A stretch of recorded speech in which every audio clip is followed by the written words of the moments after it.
Okay. Good evening, everybody. Welcome. Let's start. Let's see here. Tim, would you lead us in the Pledge of Allegiance, please?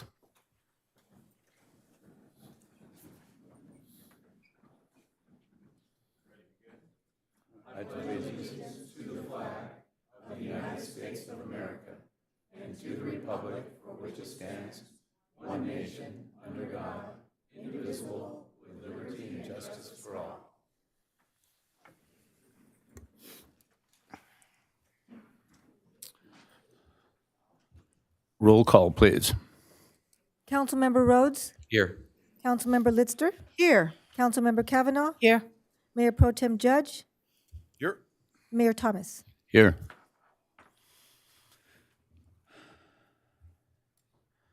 Are there any items for agenda review? Yes. Oh, Mayor Thomas. Over here. I'm sorry. sorry. I'm sorry. Yeah. I should say this is Eli. I'm sorry. I recognize that we have four public hearings this evening, and so I'm requesting that the public comment period that would be before and after, that we move item 6 to be with, basically, we're limited to 10 people in item 4, and then we'd have our public comments, or excuse me, we'd have our hearings, and then we'd go back to public comments. I would respectfully request that we move item 4 and 6 together, that we allow public hearings to all take place, because they're potentially such a huge time in between those two items. Am I making myself clear? Yes. Clear?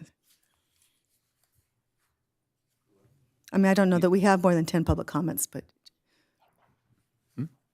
That's good. I'm fine. I'm fine with that. thank you. Okay. And, Mr. Mayor, one other item. We have, staff would like to pull consent item 8 off the agenda and continue it to a date uncertain, giving us time to work with the developer on that project.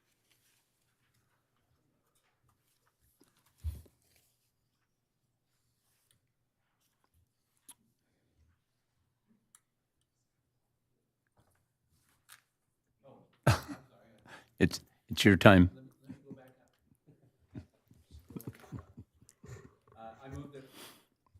I move that all resolutions and ordinances presented tonight be read in title only, and all further reading be waived. Second. Roll call, please.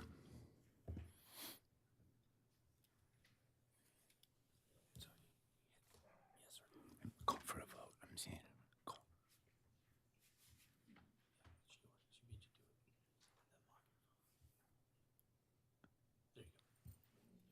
The motion passes unanimously. If any member of the city council may have a conflict of interest or any reason why that member must abstain from consideration of any matter on this agenda, he or she should declare so at this time. Hearing none. Mr. Mayor, members of the City Council, the first item on the agenda is item 1D1, presentation of an honorary resolution to Ingrid Heller for the Wayne Templeton Volunteer of the Year Award, and Robert Martin is here to present this item.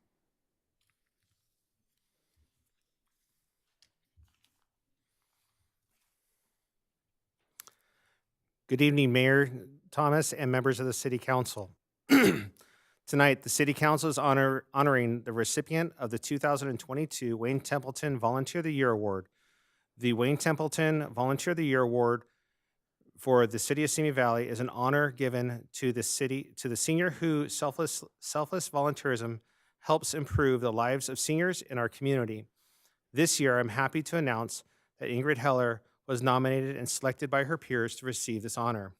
Unfortunately, Ms. Heller is unable to join us tonight,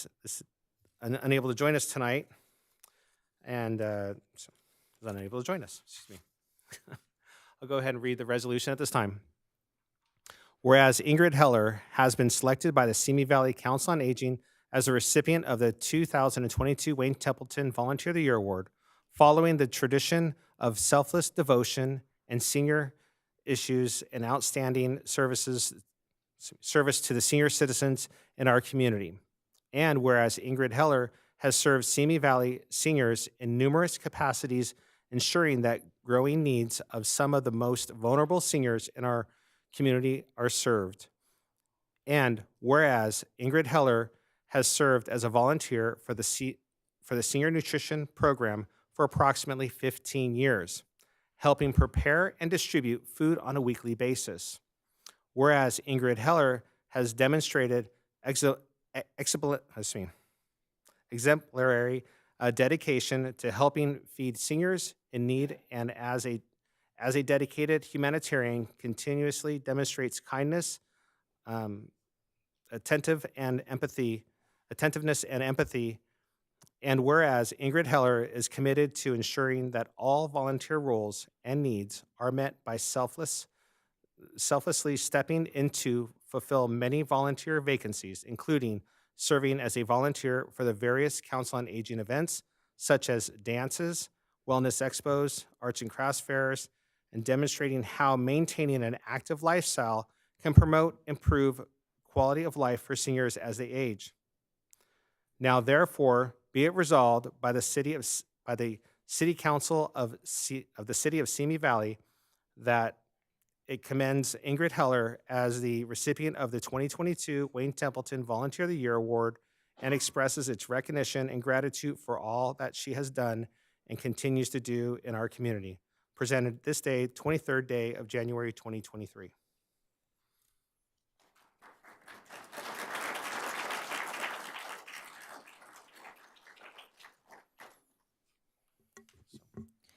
Mr. Mayor, members of the City Council, next on the agenda is item 1D2, presentation of certificates of appreciation to outgoing members of the Simi Valley Council on Aging Executive Board, and Robert Martin will present this item as well. Good evening, Mayor and members of the City Council. This evening, the City Council is recognizing 2 outgoing Council on Aging Executive Board members. Please come forward as I call your name. Bill Oliver.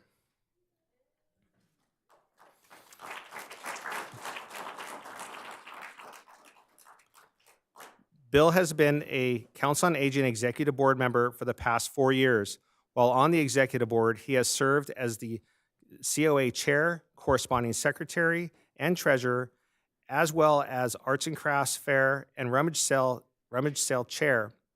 He has represented the Council on Aging on numerous community events, including the Simi Valley Street Fair, Chamber of Commerce Boomer and Beyond event, City Council meetings, and the Rotary Club's Thanksgiving dinner, to name a few.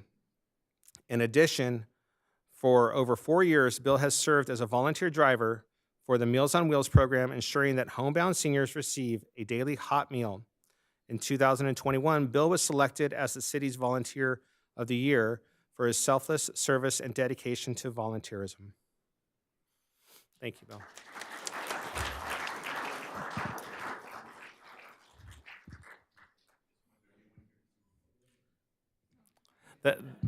The next outgoing board member is Jean Cecil.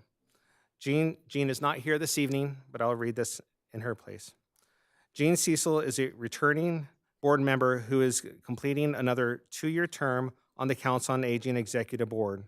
During her tenure on the Executive Board, she has served as the COA Dance Chair and represented the Council on Aging in various events, such as the Simi Valley Street Fair, Council on Wellness Expo, and Bingo Bonanza. In addition, Jean has been a volunteer at the Senior Center Congregate Meal Program for over 6 years.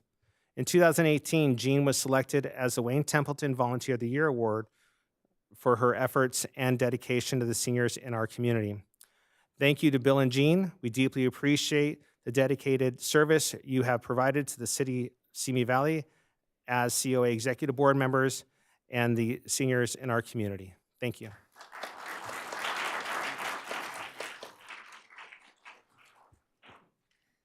Mr. Mayor, members of the City Council, the next item on the agenda is item 1D3, presentation of certificates of commendation to the Senior Center Wii Bowling Team for winning the Ventura County Wii Bowling Tournament, and Anna Medina is here to present this item.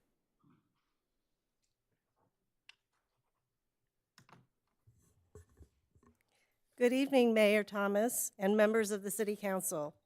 This evening, we are in the presence of some remarkable athletes.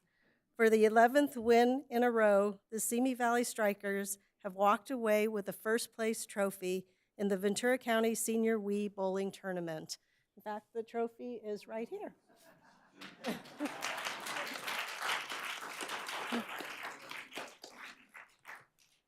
Over the course of 2 months, 9 bowlers competed to earn one of 6 spots on the Simi Valley Senior Center's Wii Bowling team. After a rigorous 2-month schedule, the 4 bowlers and 2 alternate bowlers with the highest average score were selected to represent the Simi Valley Strikers in the 12th year of the Ventura County Senior Wii Bowling Tournament. On November 2nd, the Simi Valley Strikers traveled to Thousand Oaks to represent the Senior Center and defend the trophy. Despite an early loss in the tournament, the Simi Valley Strikers were able to regroup and force the game to be decided in the final round. Simi Valley and Thousand Oaks battled it out in the final round as the teams bowled strikes back and forth, with team alternates Jack Rogan and Robin Kaplan leading the cheers for the Simi Valley Strikers. In the end, the Simi Valley Strikers prevailed and brought the trophy home to Simi Valley. It is with great pleasure that I now introduce the Simi Valley Strikers and ask that they please come forward as I call each team member's name. Michael Demolin, Ellen Kaplan, Ray Pickett, Sally Sabet, and alternates Robin Kaplan and Jack Rogan.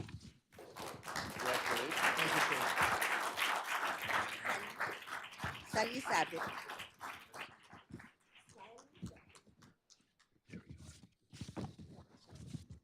Oh, thank you very much.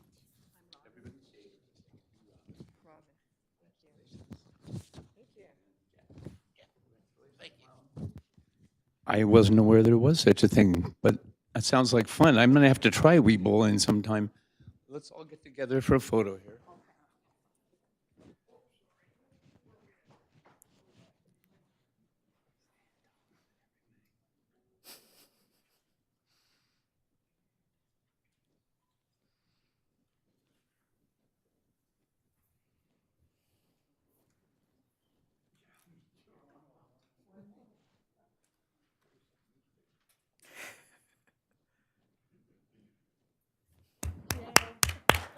Oh. Thanks for representing our city. Good job.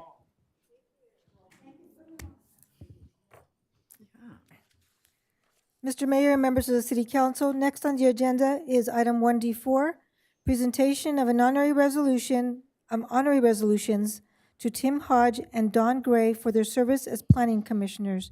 And Sean Gibson is here to present this item. Good evening, Mayor Thomas and members of the City Council. Yes, tonight we are honoring 2 of our outgoing planning commissioners. Our first commissioner, Don Gray, who unfortunately could not be here tonight and sends her condolences. We will present her resolution and make sure she gets a copy of it. Whereas Don Gray served on the Planning Commission from January 11th, 2021 to December 12th, 2022. And whereas her tenure as a planning commissioner, Commissioner Gray devoted an extensive amount of time and effort to the betterment of the city of Simi Valley, was committed to learning and promoting principles of urban planning, and insisted on quality project design. And whereas Commissioner Gray's previous service to the Simi Valley community included spending 2 years on Neighborhood Council Number 2 and serving on the Simi Valley Cultural Arts Center Foundation Board. And whereas the city of Simi Valley desires to express its appreciation to Commissioner Gray for her contributions to the city of Simi Valley and its citizens. Now therefore be it resolved by the City Council of the city of Simi Valley that it expresses not only for itself, but for those citizens at large, its thanks and appreciation to Planning Commissioner Gray for her faithful and dedicated service to the city of Simi Valley while serving as a member of the Planning Commission, presented this 23rd day of January 2023.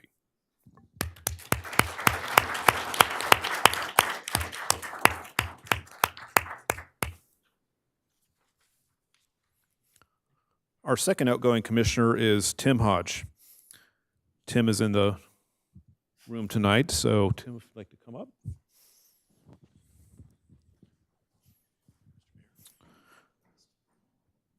And I'll read his resolution. Whereas Tim Hodge served on the Planning Commission from December 10th, 2012 to December 12th, 2022, serving 10 years as commissioner, including 2 years as chairperson and 1 year as vice chairperson. And whereas during his tenure as a planning commissioner, Commissioner Hodge devoted an extensive amount of time and effort to the betterment of the city of Simi Valley, upheld high standards to ensure projects were consistent with the general plan, and committed to ensuring that high-quality design was attained. And whereas Commissioner Hodge's service to the community has included serving 3 years as chair of the Community Development Block Grant Advisory Committee, serving as chair of the Vision 2020 project, spending 4 years on Neighborhood Council Number 3, including his service as chair, serving as president of the board of directors of the Simi Valley Free Clinic, and was a member of the board of directors for Citizens for a Safe and Scenic Simi Valley. And whereas the city of Simi Valley desires to express its appreciation to Commissioner Hodge for his contributions to the city of Simi Valley and its citizens. Now therefore be it resolved by the City Council of the City of Simi Valley that it expresses not only for itself, but for those citizens at large, its thanks and appreciation to Planning Commissioner Hodge for his faithful and dedicated service to the city of Simi Valley while serving as member of the Planning Commission. Presented today, this 23rd day of January 2023.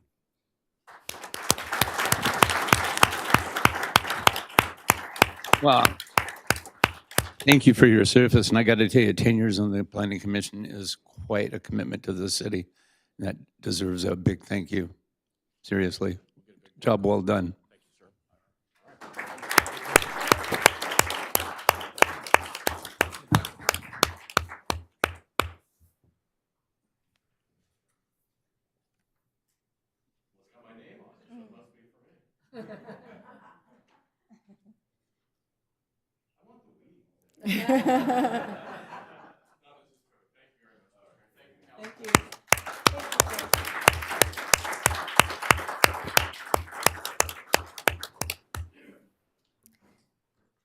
Mr. Mayor, members of the City Council, next on the agenda is item 3A1, appointment of Simi Valley Council on Aging Executive Board members, and Anna Medina will present this item.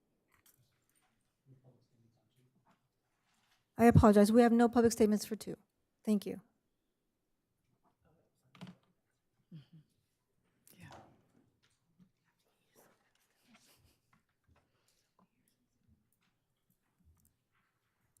Good evening, Mayor Thomas and members of the City Council again.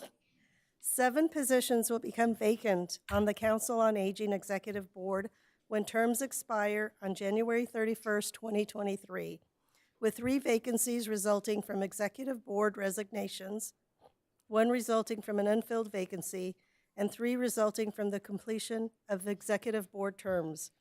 The Executive Board advises the City Council on issues impacting seniors and conducts fundraising activities to support senior programs within the community.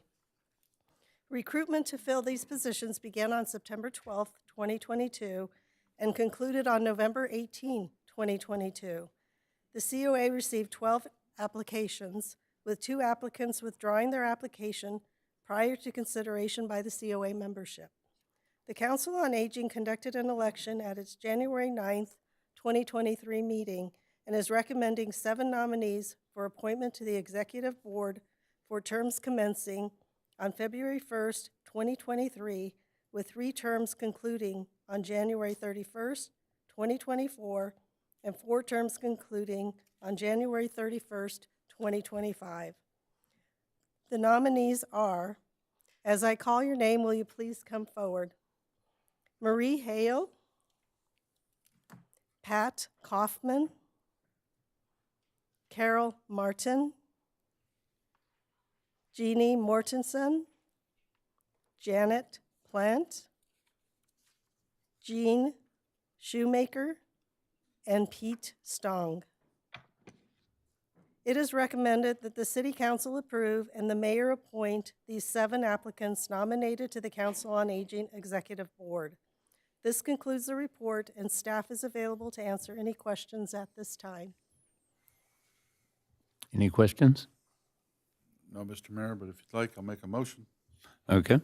I move to approve and the mayor appoint 7 applicants nominated to the Council on Aging general membership, to the Council on Aging Executive Board to serve terms commencing February 1st, 2023, with 3 terms concluding on January 31st, 2024, and 4 terms concluding on January 31st, 2025.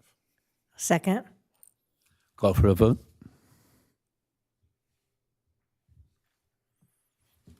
The motion passes unanimously.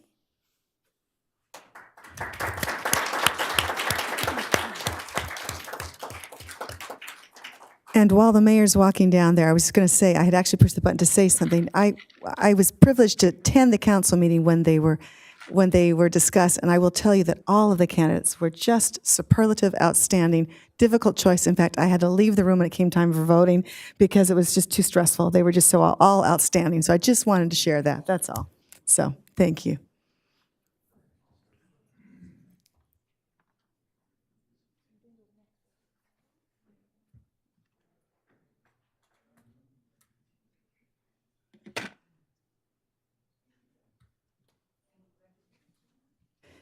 And thank you for being willing to serve, all of you. So appreciate it.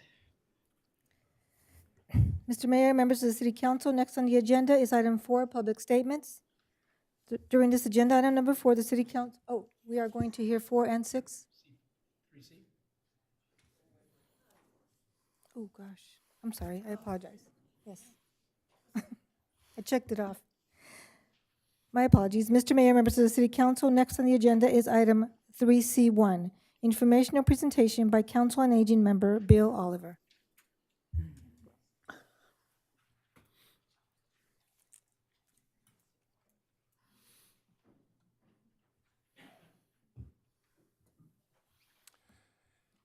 Good evening, Mayor Thomas, members of the City Council, staff, and residents of Simi Valley.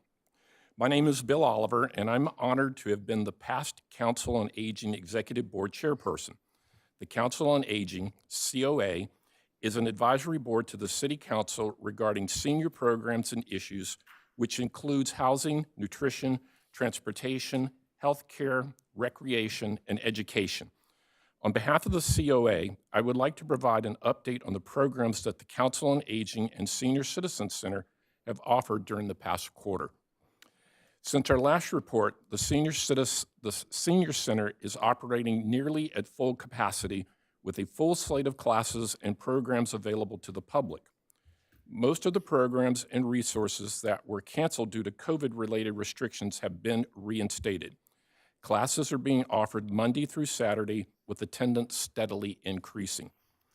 The COA experienced some unscheduled vacancies of a few executive board seats during the past quarter. At the close of the recruitment cycle, the COA received 12 applications from eligible candidates interested in the 7 vacant executive board positions. As of January 9th meeting, the COA elected and voted to recommend to appointment of 7 candidates who will come before the City Council tonight. The COA also selected Janet Platt to represent the Council on Aging on the Ventura County Area Agency on Aging, the VCAAA Advisory Council. VCAAA awards over $2 million in grant funding, which supports and advocates for various senior programs. Some of these programs include nutrition programs, senior housing, LGBT plus resources, and advocacy for dementia-friendly county. In an effort to recognize the passing of select volunteers who have contributed tremendously to the COA at the Senior Citizen Center, the COA approved the installation of a recognition wall at the Senior Center. The first plaque was installed this September in recognition of Jerry St. Germain, a valuable member who contributed his time, talents, and energy to help others in the community.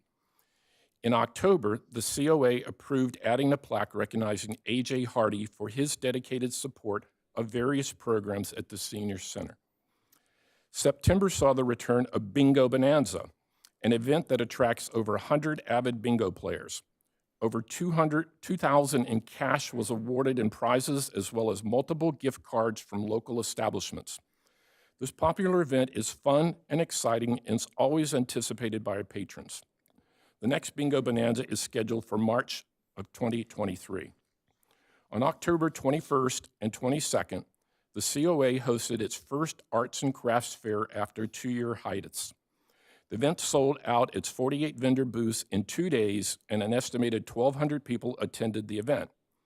On Saturday, October 22nd, the Simi Sunrise Rotary held their all-you-can-eat pancake breakfast at the Senior Center. Close to 360 tickets were sold, with 3,300 raised for the COA to support Meals on Wheels program. This is always a very popular event and is enjoyed by all. In November, with the help of the Rotary Club of Simi Sunrise, the COA co-hosted the annual pre-Thanksgiving dinner. Within days, 450 tickets for this event were distributed to local seniors. More than 45 volunteers helped prepare the food, decorate the center, and serve a delicious hot turkey dinner to very grateful patrons. During the last quarter, the COA hosted a dance in September and its very popular New Year's Eve dance. These once-in-a-month dances have gained popularity, giving seniors an opportunity to have fun Friday night out dancing, listening to live music, and socializing. The New Year's Eve dance was a sellout event and included live entertainment by the Rhythm Kings and a catered meal from May's Kitchen. The COA Dance Committee was able to secure 2 sponsors for the New Year's Eve dance, Mark and Darcy Richardson of CSMC Mortgage and Kelly Evans Real Estate, which helped subsidize the cost of the catered meals. The COA wishes to express their gratitude to the many sponsors that contribute to the COA. In an effort to enhance the aesthetics of the Senior Center, the COA approved replacement of aging furniture. In October, the COA received delivery of the new furniture, giving the Senior Center a renewed look. The new furniture, along with recent paint job and carpeting, have created a more welcoming and fresh environment for the seniors to enjoy. In addition, the Senior Center is maximizing its use of the My Senior Center software, which helps track daily visits, provide staff with clients' emergency contact information, and offers the ability for sending mass communications to registered clients when needed. In a continued effort to outreach to local seniors, the COA purchased an additional dollar-ride tickets to subsidize the cost of transportation for those in need. A total of 150 booklets will be distributed to eligible seniors on a buy one, get one free basis. Dollar Ride is used by many seniors for transportation to the Senior Center, to the grocery store, and to medical appointments. Providing the service to seniors helps ease the financial obligation of using public transportation and increases their ability to seek out vital community resources and services. The Senior Nutrition Program and Senior Share Program have continued to provide much-needed food resources to local seniors. The Meals on Wheels program continues to deliver hot meals and frozen meals to homebound seniors, with new clients being added monthly. Dedicated volunteers continue to deliver meals Monday through Friday, with 8 daily hot meal routes and frozen meals being delivered twice a week. The Senior Share Program has also seen growth, going from approximately 100 bags of groceries distributed weekly to 135. The COA's goal is to supply 140 bags each week to applicants over the age of 60.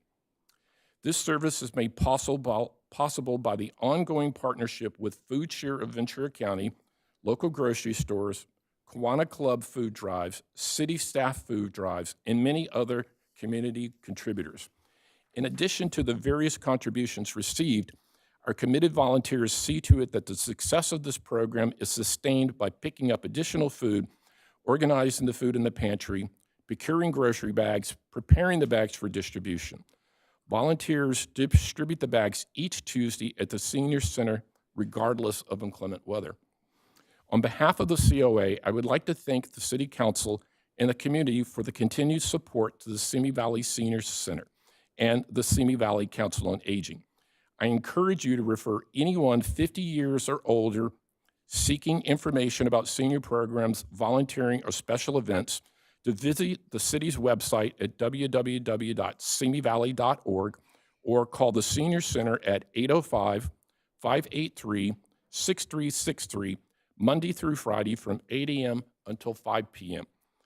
Thank you, Mayor Thomas and the City Council for your continued support and providing me this time to update you, the Council on Aging Senior Citizens Program and events. This concludes my report, and I would be happy to answer any questions you may have. Councilmember Judge? Thank you, Mr. Mayor. I just want to thank Bill for his service on the Council on Aging. Not only did he serve, he was our chair for the last 2 years, and he did a great job. Great job, and you just heard what he said about what our senior center does for the seniors in this city.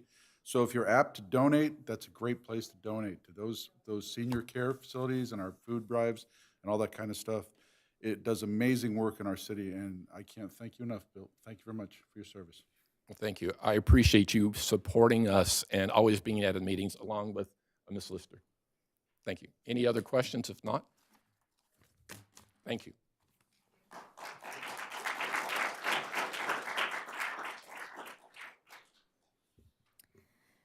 Mr. Mayor, members of the City Council, next on the agenda is item 4, public statements. During this agenda item 4, the City Council will hear public statements from the first 10 persons who have submitted speaker cards. But I believe we're going to combine 4 and 6. Mr. Mayor, agenda items 4 and 6 are the times allotted for public statements on all items other than public hearings, appointments, and informational reports. Speakers will be called on in the order in which their card was submitted. To speak for this public statements item 4, of no more than 3 minutes each. Persons addressing the City Council are requested to state their name and community of residence for the record. Mr. Mayor, unless you have any other comments or questions, we can begin public statements. Just that we have a lot of items on the agenda, so please try to stick to the 3 minutes allotted. First speaker, Lyle Hibbs.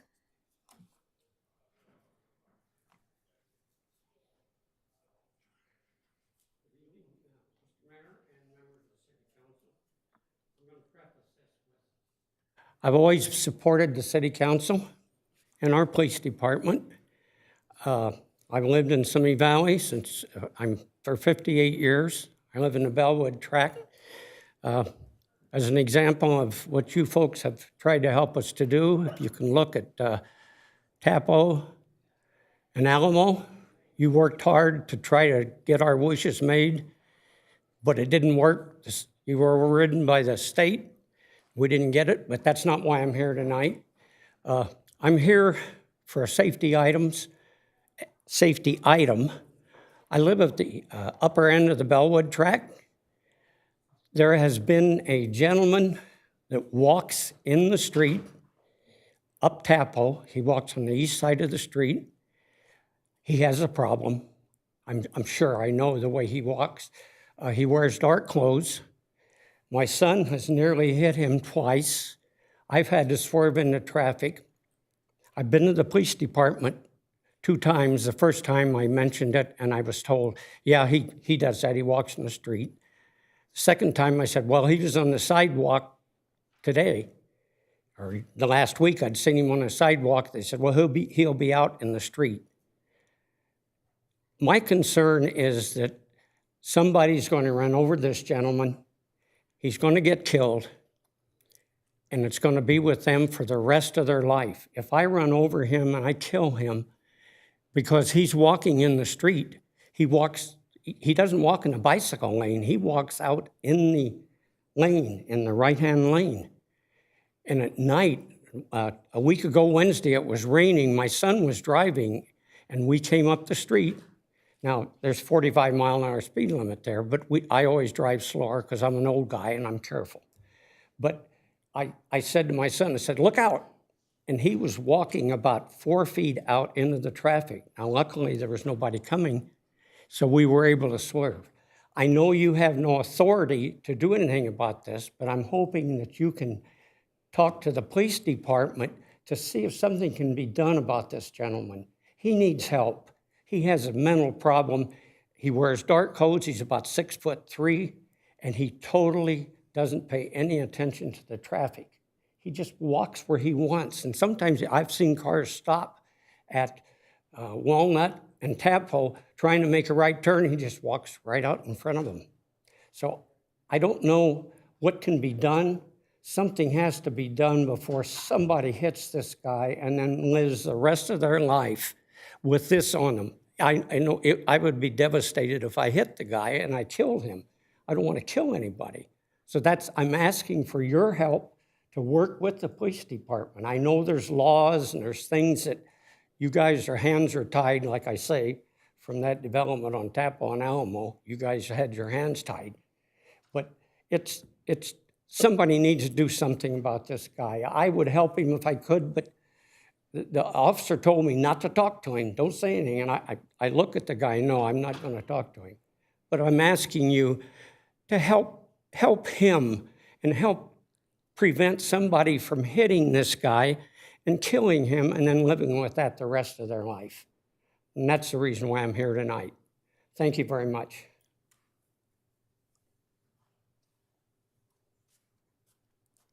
Sherry Valdivia.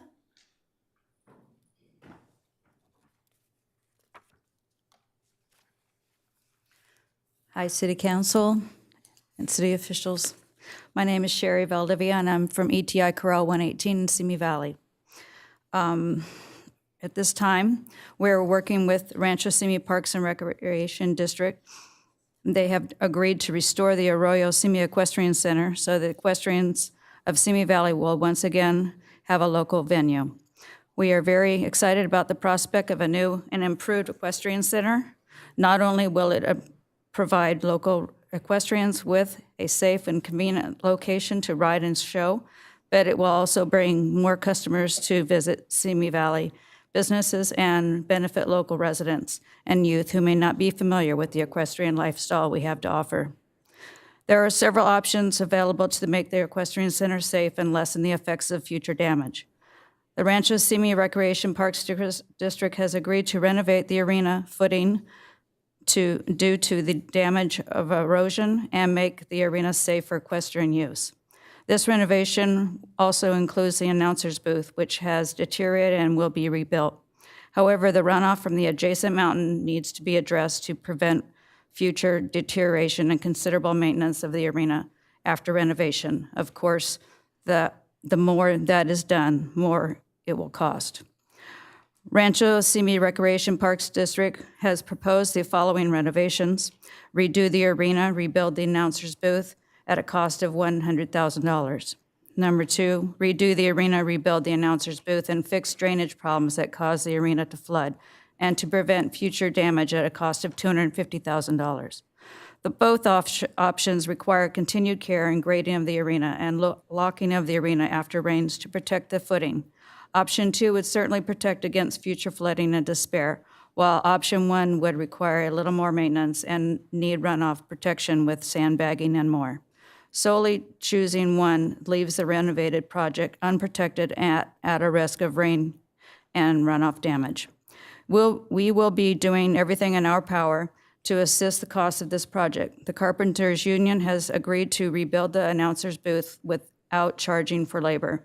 We are hoping for a fundraiser by ETI 118 and other corrals and equestrian community to help at material costs of the booth. However, we need your help. We ask the City of Simi Valley also participate in funding this project in regard to the drainage system. In return for your generosity, we would be happy to advertise your participation in the process of returning this valuable asset to the community. We understand that your mission is to deliver excellent service to our community by providing a safe and healthy living environment, sound fiscal management, responsive customer service, and an atmosphere that encourages community involvement and volunteerism through a local government that is accessible, efficient, and accountable to its citizens. We believe you can achieve this mission by contributing to the restoration of the Arroyo Simi Equestrian Center. Please let us know how we can reach somebody in these departments to go further. Thank you for allowing me and a voice our plight and request for assistance to RSPRD. Thank you, Sherry Valdivia. Fred Peterson.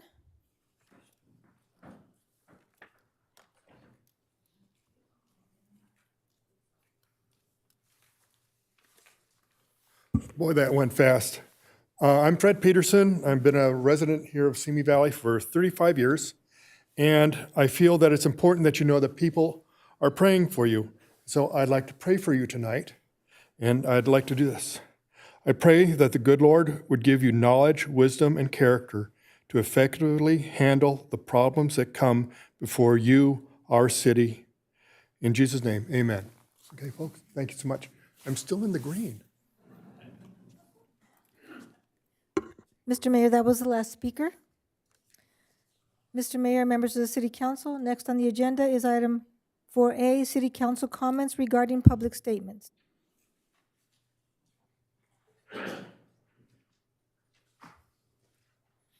Councilmember Rhodes. Thank you, Mr. Mayor. Lyle, it looks like you may have gone already. Looks like you may have gotten some service already. That's great. Sherry, thank you for the comments. I just wanted you to know that many, many years ago, I did a lead line course at that corral with my kids. And so restoring that and having that back in our community be a great thing. There is discussion internally that we can't talk about right now, but keep up the advocation for that and we'll get it done. That's all my comments. Councilmember Litzter.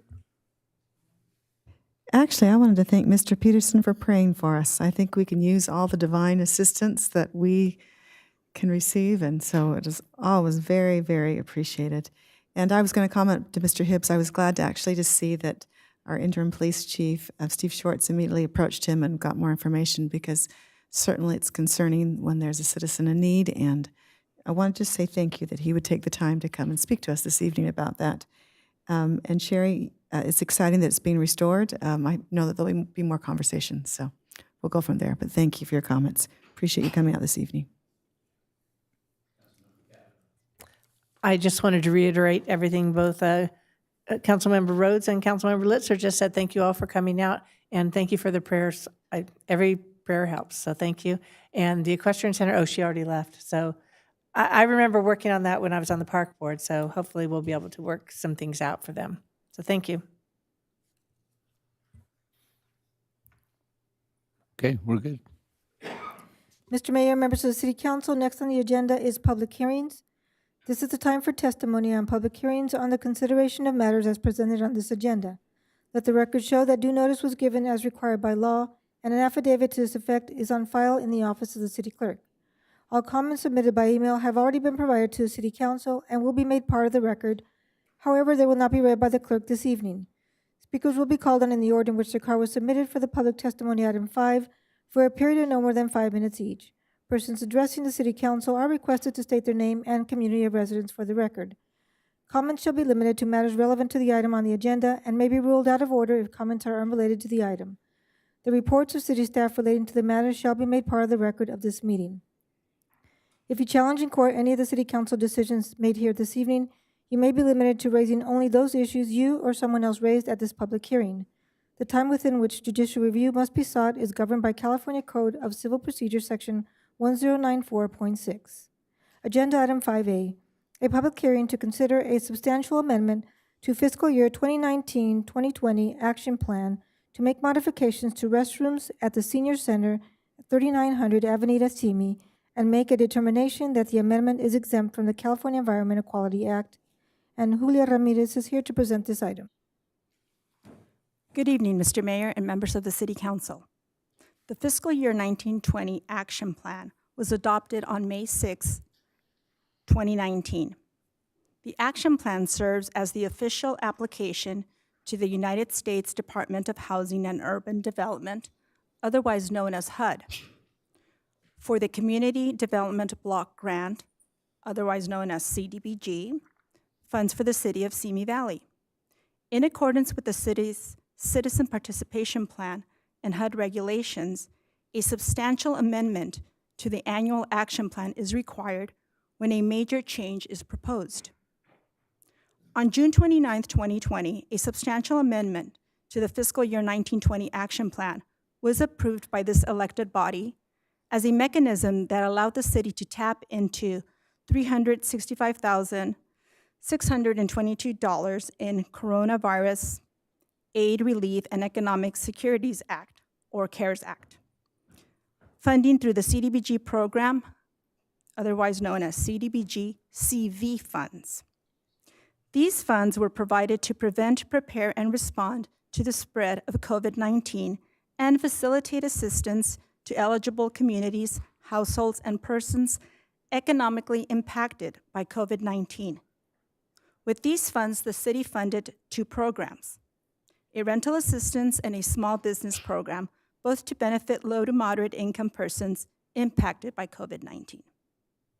The city provided emergency rental payments to 44 households and assisted 16 local business owners, totaling $231,187 in combined program assistance. In September of 2020, the city was awarded $704,159 in additional CDBG CV funds. Like with the previous funds, a substantial amendment was processed on April 19, 2021, in order for the city to receive and administer the CV funds. The city again modified its already adopted action plan to address the receipt of the funds and the proposed expenditures.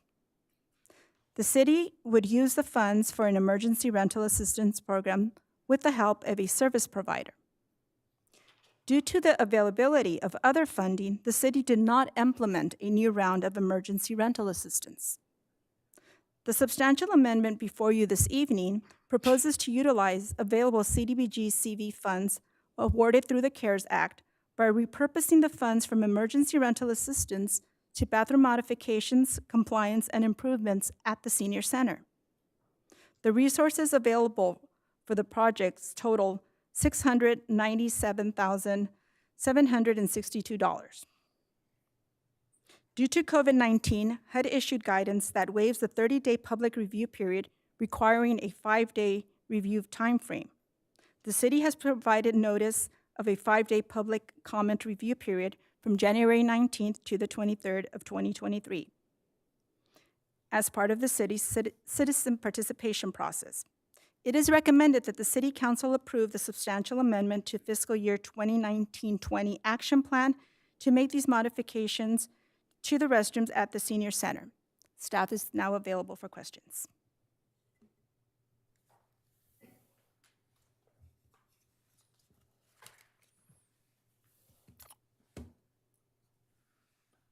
Councilmember Litster. Thank you for giving us the history. I just want to make sure I'm clear. Obviously, if I understand, the action plan needs to be updated because we've received the funds throughout, on a couple instances. The most recently, the funds were purposed for the rental assistance program. We're not used in that capacity. That program has ended, and so the funds are available to be used elsewhere. Is that a simplistic but accurate? Okay.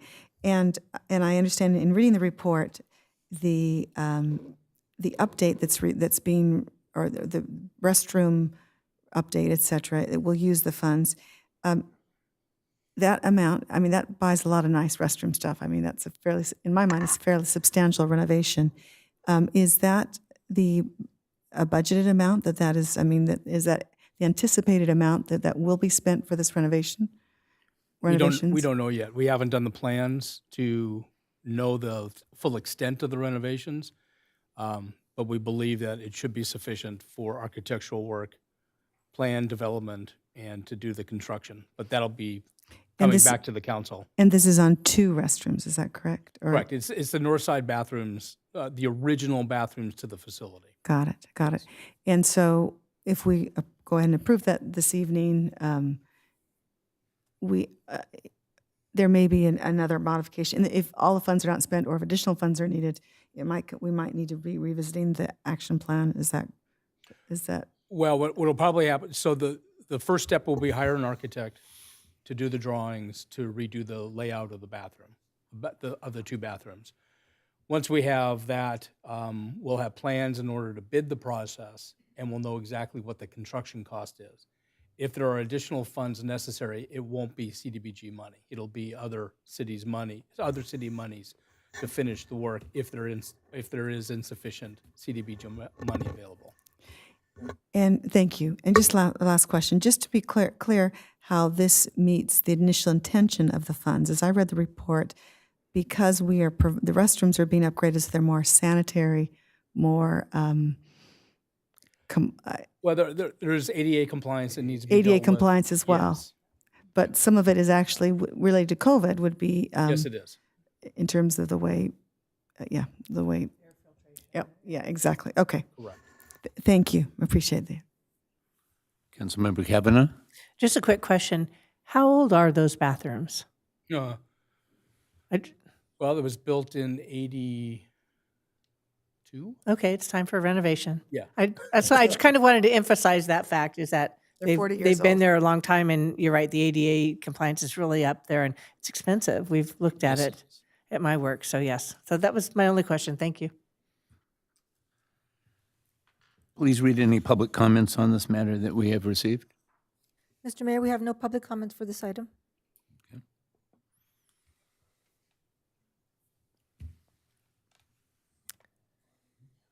May I make a motion to approve? Has to close the hearing. All right, so the hearing is closed. The hearing is closed. Are there any comments, questions, members from City Council? Councilmember Litzker. No, well, I'm still the buttons from before, There- but I do think okay. that this is, we have such a vibrant population. I think that this will benefit the many, many citizens of Simi Valley. So I certainly think this is an excellent repurposing. Okay. So, wait a call for a motion? May I make the motion, Mr. Mayor? Thank you. I move to approve a substantial amendment to the fiscal year 2019-20 action plan to make restroom modifications at the senior center. Second. Call for a vote?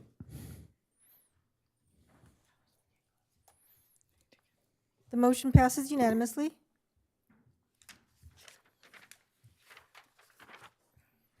Agenda item 5B, a public hearing to consider a request from Haywood Street Associates LLC for the approval of a zone change Z-S-2020-0002 Plan Development Permit PDS 2022-0001 and Affordable Housing Agreement AHA 2022-0001 to change the zoning of a 0.22 acre portion of a 4.57 acre site from commercial office to residential very high density for the construction of a new 83-unit multifamily residential building with 5 affordable units, related development incentive and waivers, and adoption of a mitigated negative declaration and mitigation monitoring plan located at 1850 Haywood Street.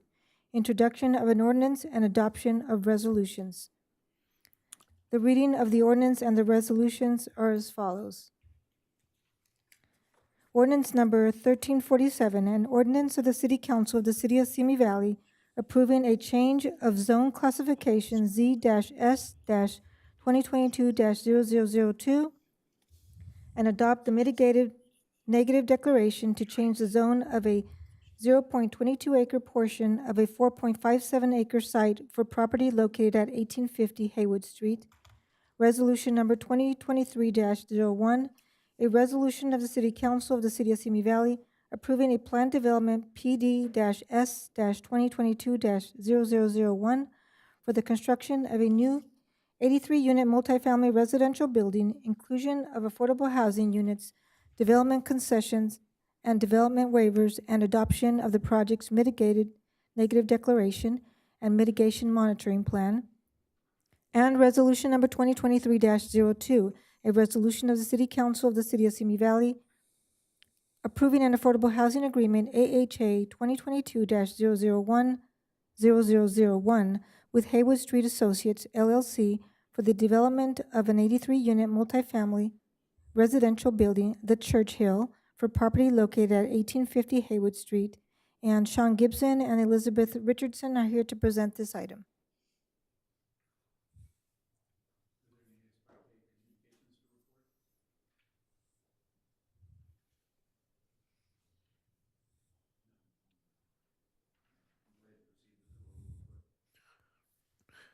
Good evening, Mayor Thomas and members of the City Council. This is the third project by our applicant tonight for an apartment project in this vicinity, so we're very excited to present this to you tonight. Our Associate Planner, Elizabeth Richardson, will have the presentation. Good evening. Tonight, we will be reviewing a request for a zone change and construction of a new multifamily residential apartment building. The project consists of a zone change, plan development permit, and affordable housing agreement. The zone change is to change the zone of a 0.22 acre portion of the site from commercial office to residential very high density. A plan development permit is for a new 83-unit multifamily residential building, and an affordable housing agreement is necessary for the 5 affordable units set aside for very low income qualified renters, and the request for 1 incentive and 4 waivers. The project is located on Haywood Street, near the corner of Haywood Street and Erringer Road. The site is located south of Haywood, west of Erringer, and north of the Arroyo Simi. Surrounding uses include medical office buildings to the north and east, and a senior apartment building to the west. The site is generally vacant, but an existing parking lot on the site is used by the medical office building to the north with driveway access to an additional parcel. And this is a view of the site from Haywood Street looking south. The project site is split into 2 zones, residential very high density and commercial office. The zone change request will modify the zone for a 0.22 acre portion of the site located on the northern edge of the property, circled here in red. The purpose of the zone change is to make the entire project site residentially zoned in order to accommodate the design of the new apartment complex. The general plan land use for the site is also split. The larger portion of the site has a land use designation of very high density residential, while the smaller 0.22 acre portion of the site is office commercial. A general plan amendment, however, is not required because General Plan Policy LU 32.1 states that when a portion of the parcel less than 1 acre in size, the general plan land use designation and zone may be inconsistent as long as the use is consistent with the general plan goals and policies, as well as consistent with the parcel size, zoning, and surrounding uses. The proposed multifamily residential project is consistent with the existing surrounding residential development, and the proposed density is consistent with the underlying zoning for the larger portion of the site. Approximately 3.11 acres of the 4.57 acre site will be developed with the project. As shown on this map highlighted in red, the building will be located on the western edge of the site between the adjacent senior apartment building to the west and office building to the east.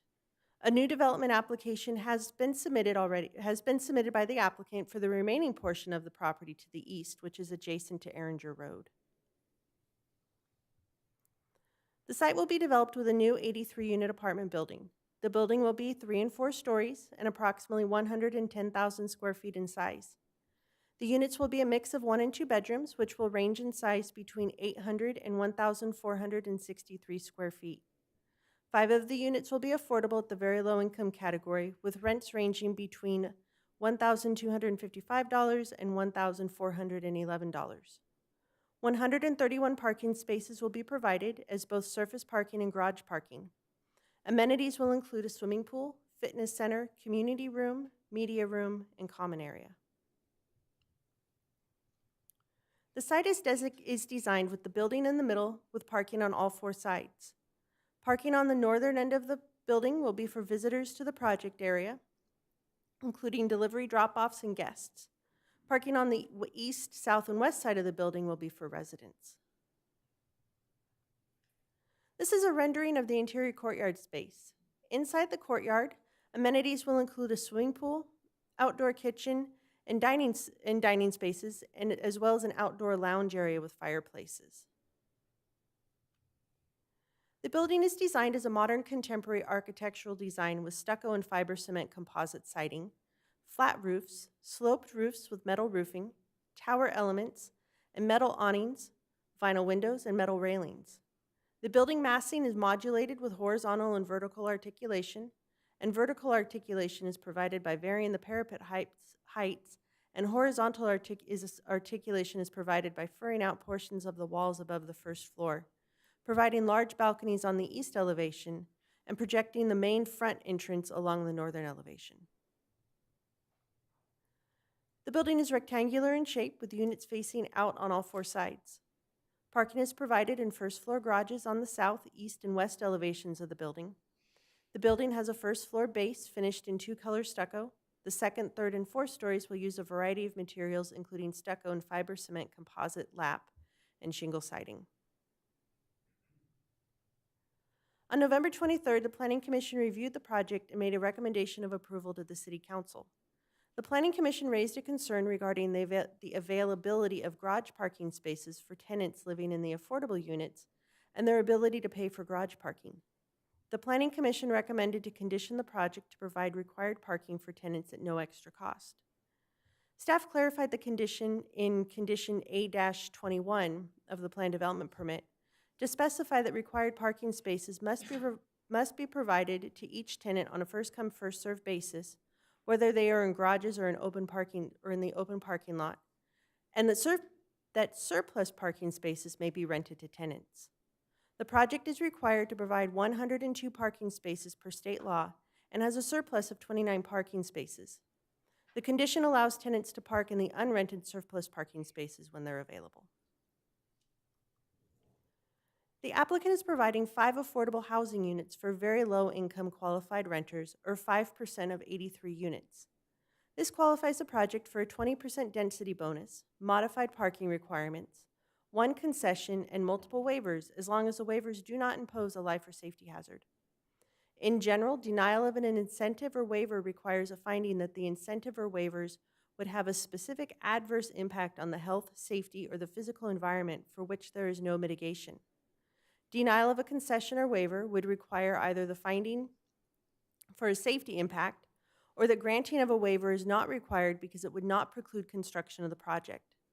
The applicant is not requesting a density bonus, but has requested 1 incentive and 4 waivers. The requested concession is to increase the allowed building height from 40 feet to 45 feet 6 inches. Staff is in support of the incentive since the applicant has designed the project with the increased building height placed at the rear of the building with articulation to break up the building massing. The requested waivers include reduced front yard landscaping, increased walking distance to the trash enclosure, increased walking distance to tenant parking, and an increased number of stories. The waiver for reduced front yard landscaping will reduce the required 10-foot landscaping strip along the front property line to 5 feet. Staff is in support of the waiver as the project still provides landscaping across the front property line as well as additional parking spaces. The waiver for walking distance to the trash enclosures would increase the required maximum distance of 250 feet for a resident to access the trash receptacles measured from their individual unit front doors. Staff is in support of the waiver because the project will still maintain a 250-foot distance to each trash enclosure measured from the entrances to the building. The waiver for walking distance to tenant parking spaces would reduce the maximum required distance of 200 feet from a resident's front door to their parking space. Staff is in support of the waiver since the project will still maintain a 200-foot distance to each parking space when measured from the entrances to the building, as well as the required number of parking spaces are still provided and the parking meets ADA accessibility requirements. The waiver to increase the number of stories would allow the building to be 4 stories rather than 3 stories as allowed by the zoning code. Staff is in support of the waiver since the building is designed with the 4-story element placed at the southern edge of the building adjacent to the Arroyo Simi, with articulation to break up the building massing. The project was presented to Neighborhood Council 3 on September 15, 2022, where they recommended approval of the project by a vote of 5-0 with 1 abstention. The audience recommended denial of the project by a vote of 0-1 with 1 abstention. An initial study was prepared for the project in compliance with the California Environmental Quality Act. Based on the conclusions of the initial study, it was determined that the project would not have any potentially significant environmental impacts. And staff recommends the City Council introduce ordinance number 1347 approving the zone change, adopt resolution number 2023-01 approving the plan development permit, and adoption of the mitigated negative declaration and mitigation monitoring plan, and adopt resolution number 2023-02 approving the affordable housing agreement. And this concludes my presentation, and staff is available for questions. Any questions of staff? Councilmember Litzter. Thank you, Mayor. And I'm sorry, I realize where I'm sitting. I can't make good eye contact, but just know I'm here, and I appreciate your report. Several questions. First of all, I understand that this is phase one of what is planned, or stage one, and the development doesn't actually use 1.46 acres of the acreage. Can you tell us what is planned for the remaining 1.46 acres? So the application that we currently have in process is for a new 65-unit of multifamily residential building. Okay, so that, and I realize these are separate, but that is to add 65 more units in front, right on the east. I'm sorry, the eastern side of Aaron, right, facing Erringer. Okay. I just have several questions. They may not make sense in order, but I'm going to ask them just the way I've jotted them down. One of their waivers that's requested, I understand it's one, is that trash enclosure distance be basically increased to 450 feet, which means someone who needs to throw away their trash, who happens to live in the wrong apartment, is going to have to walk more than a football field and a half to throw away their trash. Is that pretty accurate? That is, so the distance that the applicant calculated, yes, that is correct. That from their front door, from the unit's front door, it would be approximately 400 feet to reach the trash enclosure. There are 2 trash enclosures on the site. Is there a way, I'm sorry, I just thought about myself, and I try not to be lazy. I have trouble getting it outside, and that just seems, and I realize that maybe we are required because this is part of the part of the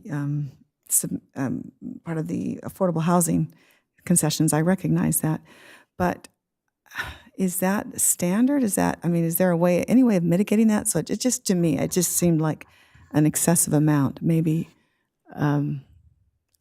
that's a question to ask the applicant, and maybe it is deemed maybe it is deemed reasonable by today's standards, but just, I don't know, the thought of walking a football field and a half to throw away my trash, I might not be so good at doing it.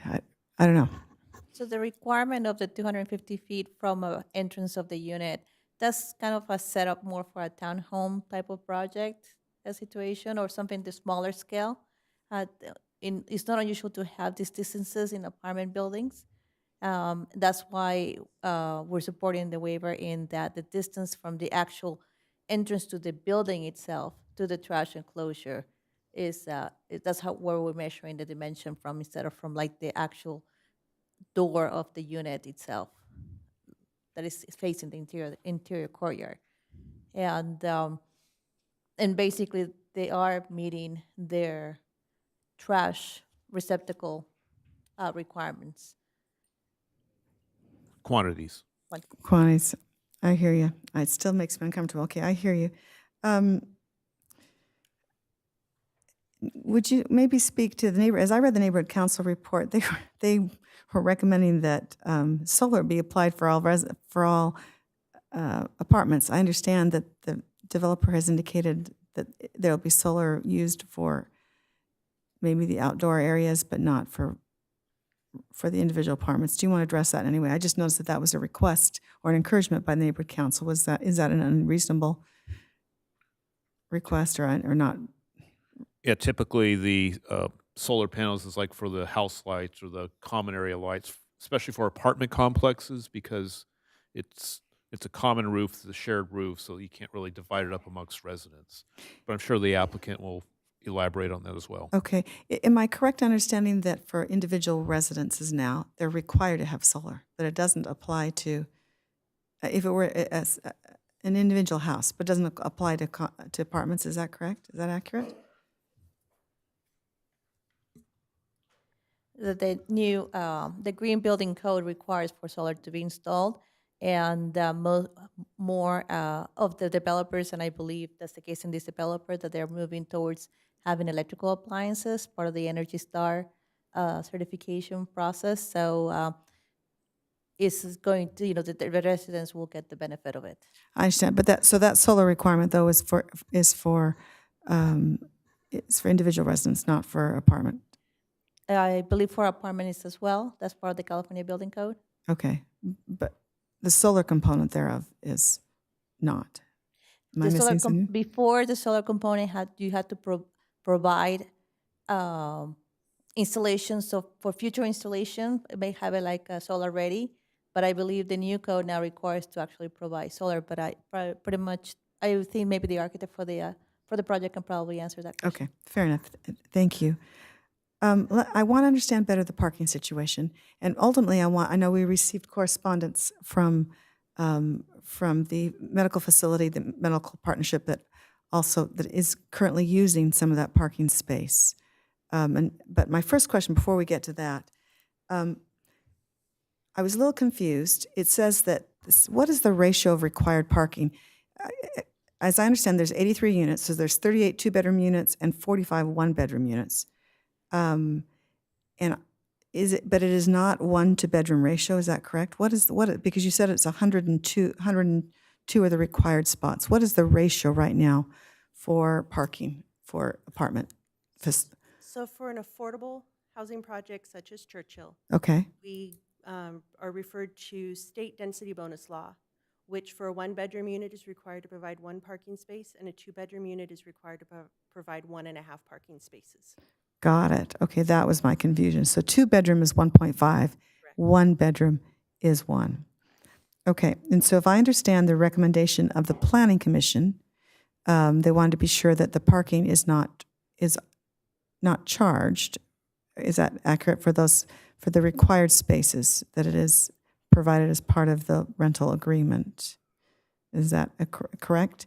We believe that's what they said. We clarified it in our revised condition to make it more clear, more equitable, and something we could enforce. And your clarification is that, help me understand, is that 102 spots those are the required ones, basically cannot be charged for, and then the rest are available on a first come, first serve and can be charged for. Is that?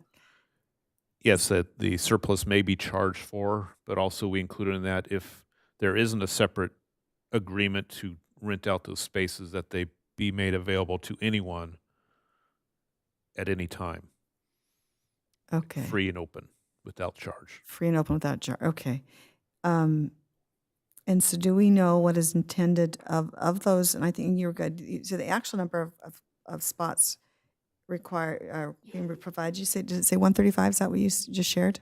I'm sorry. Providing 131. 131, excuse me. Providing 131, they're required to provide 102, which would be a surplus of 29 parking spaces. Okay, and of those 29 parking spaces, do we know if they're intended for guest parking, open? We don't.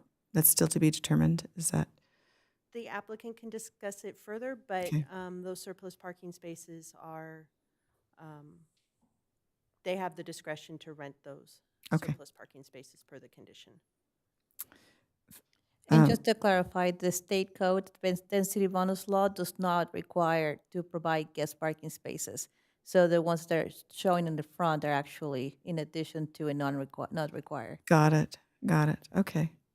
Okay, thank you. Can you just help me understand the Simi Valley Medical Partnership ask? Is it basically that they're asking the city to be sure that we look at, because as I understand, part of their parking is, the parking that's on this property is already in contract for them to use for their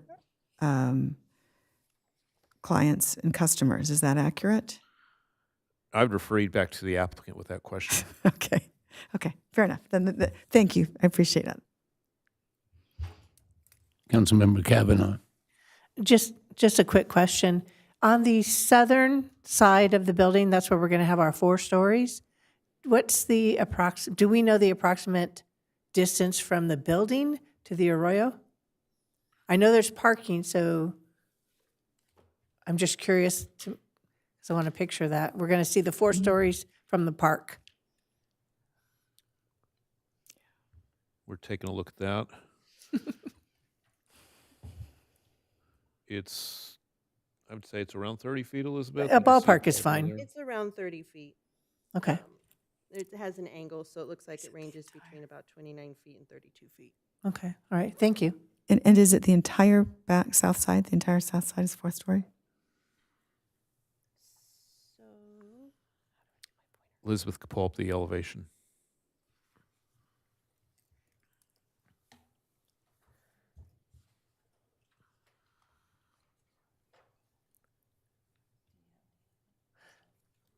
Luckily, it's at the heavier treed area too, so you won't see as much from the park. so in this rendering, this is the northwest. So it's this rear element of the building. These units back here, this is the 4th story element. The rest of the building is at 3 stories. Okay. But the one, I thought the south side's the one facing the arroyo, correct? Okay. Right. So that's, In their rendering, this is the arroyo. it never looks like that, but okay. Well, it did for a day, maybe. Okay, so, and like you said, it's angled, so it goes in and out and in and out. So it's Right. not going to be a straight, flat. Exactly. Good. Okay, that's Yeah, we nice. worked with the applicant. All right, thank you. I just wanted to clarify that. Thank you. Councilmember Rhodes. I just wanted to clarify on the trash issue that Councilmember Litzer brought up. I also understand that there was some potential issues with Waste Management being able to access and get to the trash receptacles. Was that in consideration when making that concession? We're not aware of any issues with access. Okay.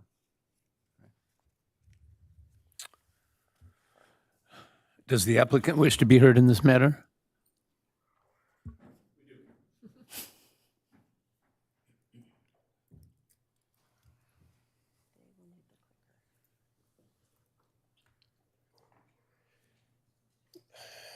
Good evening, Mayor. My name is Adrian Stern. I'm one of the managing members of the Churchill Building Group. And rather than going through the presentation, why don't we just go to the questions? I think the staff did an excellent job on the presentation, and I know you had some specific questions you wanted to talk about. So our goal when we developed the building was to make the least amount of impact on the site possible. We wanted, when you drove down Haywood in particular, not to see the 4th story of the building. And the reason why we put the 4th story in the way we did is because we wanted the idea of building a townhouse in an apartment complex to give people more of a personal sense of residence and to bring the outside kind of into the unit. So we purposefully put those units on the back side of the building, and the trees, although they're not trimmed at the moment, when we get done they will be, are quite large back there. So you don't actually see the first 2 stories, even if you're over at the duck pond and that whole area looking across. The garbage dumpsters, as we refer to them, are placed there because Waste Management had access issues. And there's one thing to understand. We have a vertical building going on here. So the 400 and something square feet you're thinking about, 175 of it are actually vertical. So if you walk out the front door of your apartment, you have to walk over to the stairs or to the elevator, so we count that distance, and then you go downstairs, and then you walk out. So it's actually not a football field worth of travel laterally across the space. It's actually much shorter than that. Parking. So we had an extensive conversation about parking because one of the biggest problems that we have faced in buildings, this is our 3rd building with you, is to make sure that no visitors parking ends up on the street. And so we worked with our architects for a lot of time to go ahead and arrange as much public parking as possible on the site. We're not required to do it, but we feel as a good neighbor that we need to do that. So our intention is to provide all the front of the building with parking, which is one of the reasons why we reduced the landscaping zone in front, so we would have enough room to safely park all those people onto the site.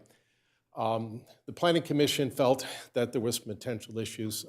City Attorney brought up some issues about how we charge or don't charge, and we said, fine, we'll just build it into the cost of the rent. You'll get free parking, but the free parking will be included into the rent. We offer a lot of other amenities on the building. We offer free Wi-Fi, we offer free cable, we offer a number of other activities that we include in our rent processes. So when we went from a charge parking to a free parking, wasn't really a big deal. So we dealt with all those things.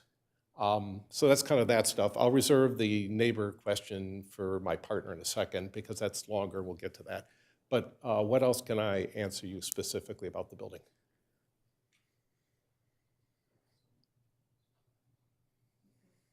I did ask about the solar panel. Oh, solar panels. So if you go back, Elizabeth, to that design picture you had, the overall one.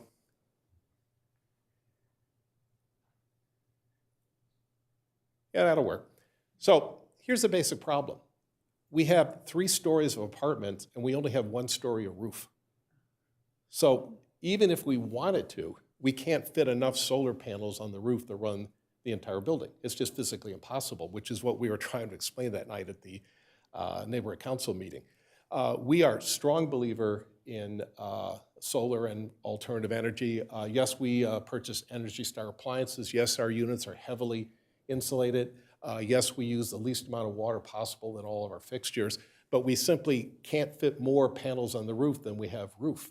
So we made the decision, even though we're not required to do it, that all the house meters will run off of solar on the roof. So we just can't get any more up there. And the state of technology with solar today is still not that efficient. The code does require us in single-family units to go ahead and try to be as solar as possible, but you can imagine that if you took the building and laid it out flat, as a 1-story building like you could in the Midwest, maybe you could get to it. But in California, with the cost of the land, we can't fit it. Thank you. And just to go back to your discussion of the trash receptacles, can you show me on this drawing where they are? I just want to get a sense. It is still 450 feet, just they're going up and down stairs and Imagine that you live back here in the furthest reaches of the building. Right. So you're going to have to walk out your unit over here, you're going to come down over here, you're going to come down over here, and then from here to where the trash receptacle would be over there. That would be the measurement of about 250 feet. Right. Do you mind showing that by way of pointer so the public can see it? Yeah, the pointer. Will this one work? Yeah. So what I'm saying is that if you reside over here, which is the furthest corner, you're going to have to walk out over here, go down the stairs, and then from here over to where the trash receptacles sit would be about the 250 feet. And so there's a trash receptacle on both the western side and the eastern side? Is that what we've got going? There's 2, which is what Waste Management wants. You know, in the world of development, you can do everything you want until the garbage company tells you what to do. Well, I'm just waiting for that trash chute that you can put in on the 4th floor that takes it right down, but I guess that's not. My partner loves that idea. And I told him a story once upon a time when I was a young man and I lived in a high-rise in West LA that we went fishing. And we got a little seasick and we came back, we left the fish out, the fish spoiled, so we figured, oh, we better throw away the fish. We put it in the bag and we dropped it down the chute. And of course, when the bag hit the bottom after a 4-story drop, the bag exploded. Anybody fish? Right. After about 2 weeks, they still couldn't get rid of the smell. So trash chutes, if you want to call that, are just not super practical. Well, they just have to land in the waste receptacle. That's the difference, I think, but okay. Yeah, you'd be hopeful. Interesting enough, we've developed several other buildings in the city, and our residents are very good about it. We don't find a lot of problems. You know, we patrol every day. We go into the dumpster areas. We look at it. We don't see a lot of trash lying around. People take a lot of pride in the buildings. We're very pleased to be in this city. You know, we've invested at this point about $40 million.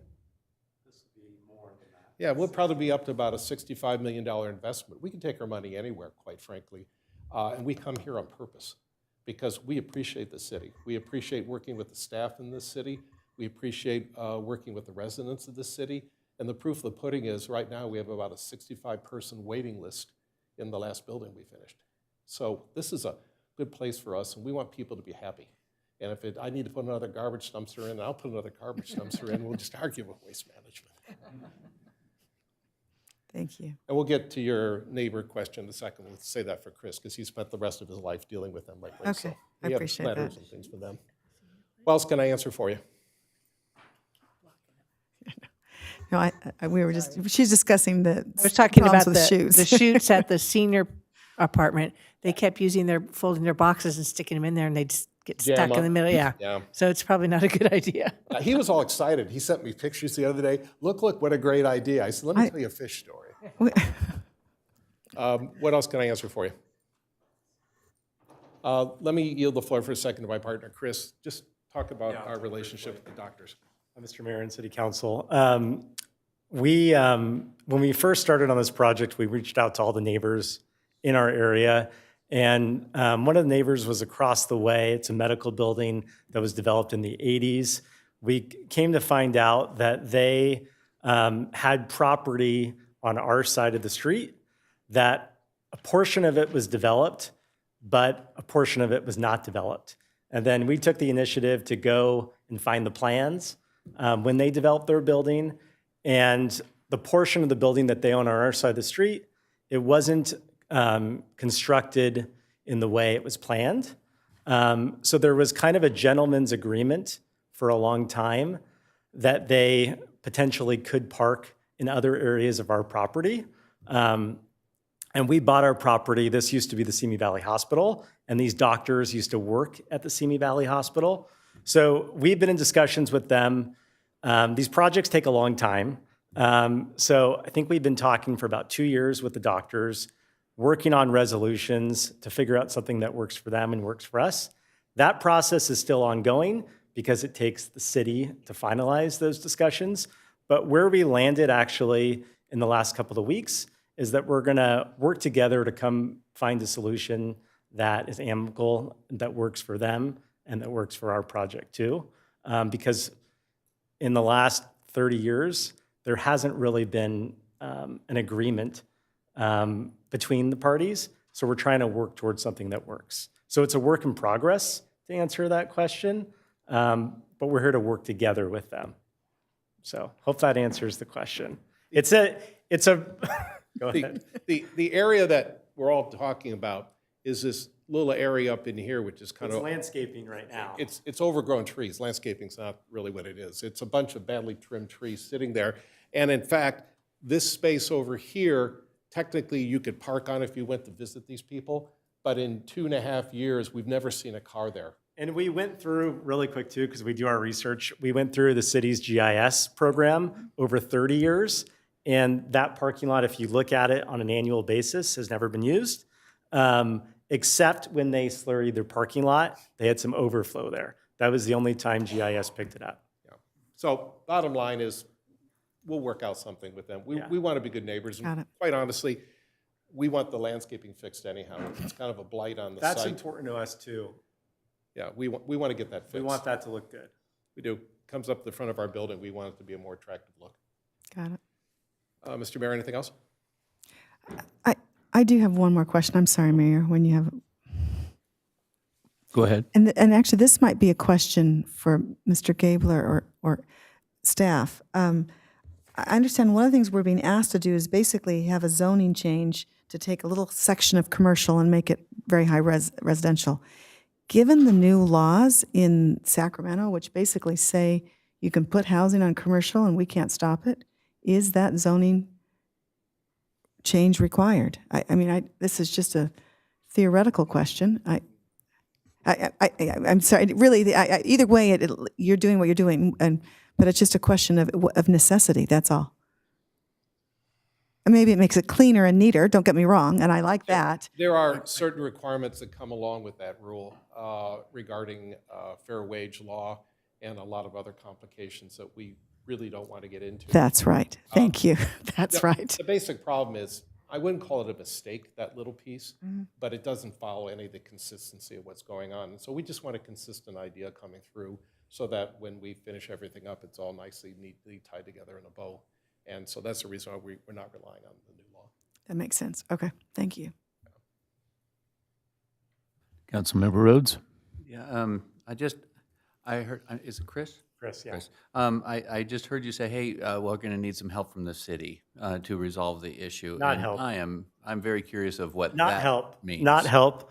So that's the wrong term. But we don't have authority on what decisions could be made. Both of us are private landowners. So there is going to become a point where we are going to have to present something to the city and it will have to be heard and ruled on, but neither party is at that point now. What we are at a point now is just working together to find something. So it's very early in the process, but we can't make those decisions in a vacuum on our own. So that's to be determined. It's very early in a process that's been going on 2.5 years, Councilman. This takes a long time. Yeah, they're an interesting group of people, and they have very strong opinions. Okay, thank you very much. Thank you. Is there anyone in the city council chamber wishing to be heard on this matter? Mr. Mayor, we have no public testimony Okay. for this item.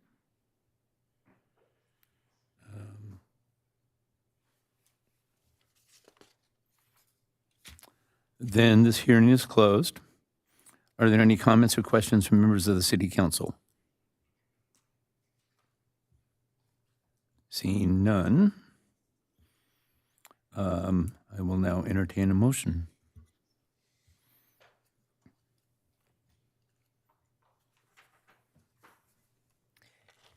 I'm just looking to see. 1 through 3? We require all 3 of those, correct? On the motion? Okay. Correct. All right. So I'll make a motion that we introduce, modify ordinance number 1347 for zone change Z-S-2022-0002. And we adopt, modify resolution number 2023-01 for plan development permit PD-S-2022-001. And we adopt, modify resolution number 2023 for affordable housing agreement, AHA 2022-001, and not modify, but adopt each of those. Sorry, I said adopt and modify. So adopt each of those. Second. Clarification, to include what was recommended by the Planning Commission, does that require a modification? That's included It's in in there. staff's That, I just want to be sure, okay, that was, just clarify. Thank you. Call for a vote?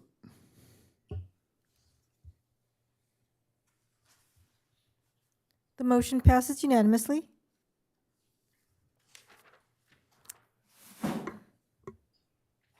Next item is Agenda Item 5C. Consideration of General Plan Amendment Pre-Screening Review of GPPS-2022-0003 Century Property Group, Inc. Corp.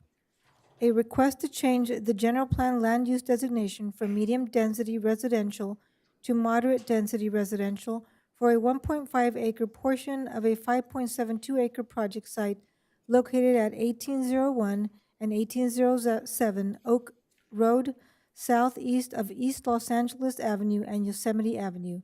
And Sean Gibson and Zarui Shaparian are here to present this item.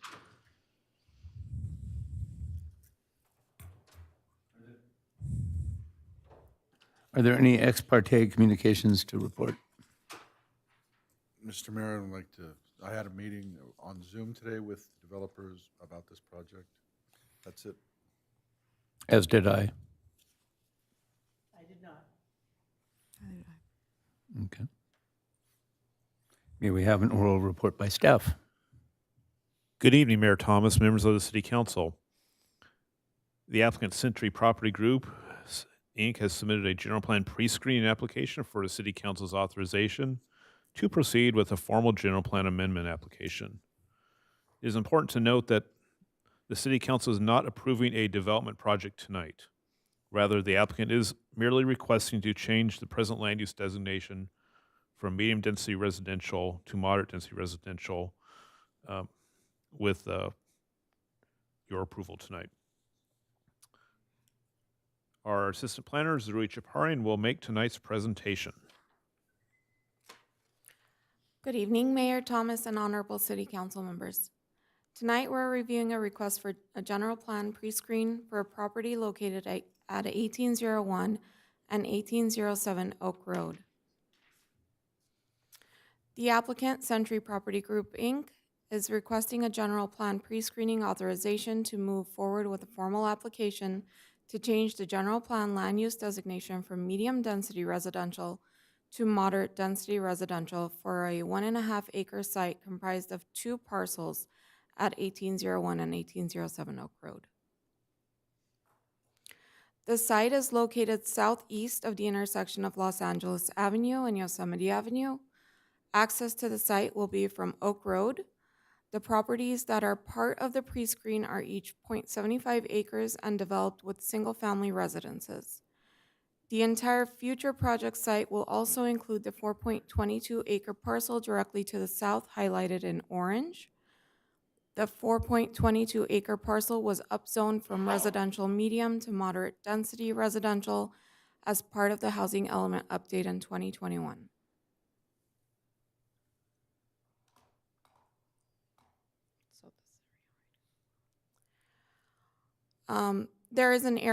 This is an aerial image of the project site looking north across the site. The 2 lots with the existing residences are outlined in red, and these 2 single-family homes will be demolished if the pre-screen is approved tonight and the development project is approved at a future date. The current land use designation for the site is medium-density residential, which would allow the development of a single-family residence on each of the parcels. The request is to change the land use designation from medium-density residential to moderate-density residential, which would allow for more density.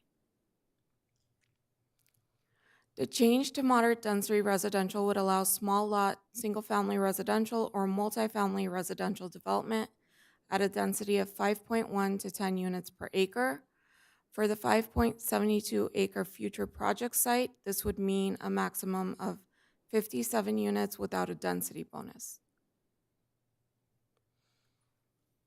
If the general plan pre-screen is approved to proceed, the applicant will prepare their formal application for this conceptual proposal, a multifamily townhome for sale project with 62 units.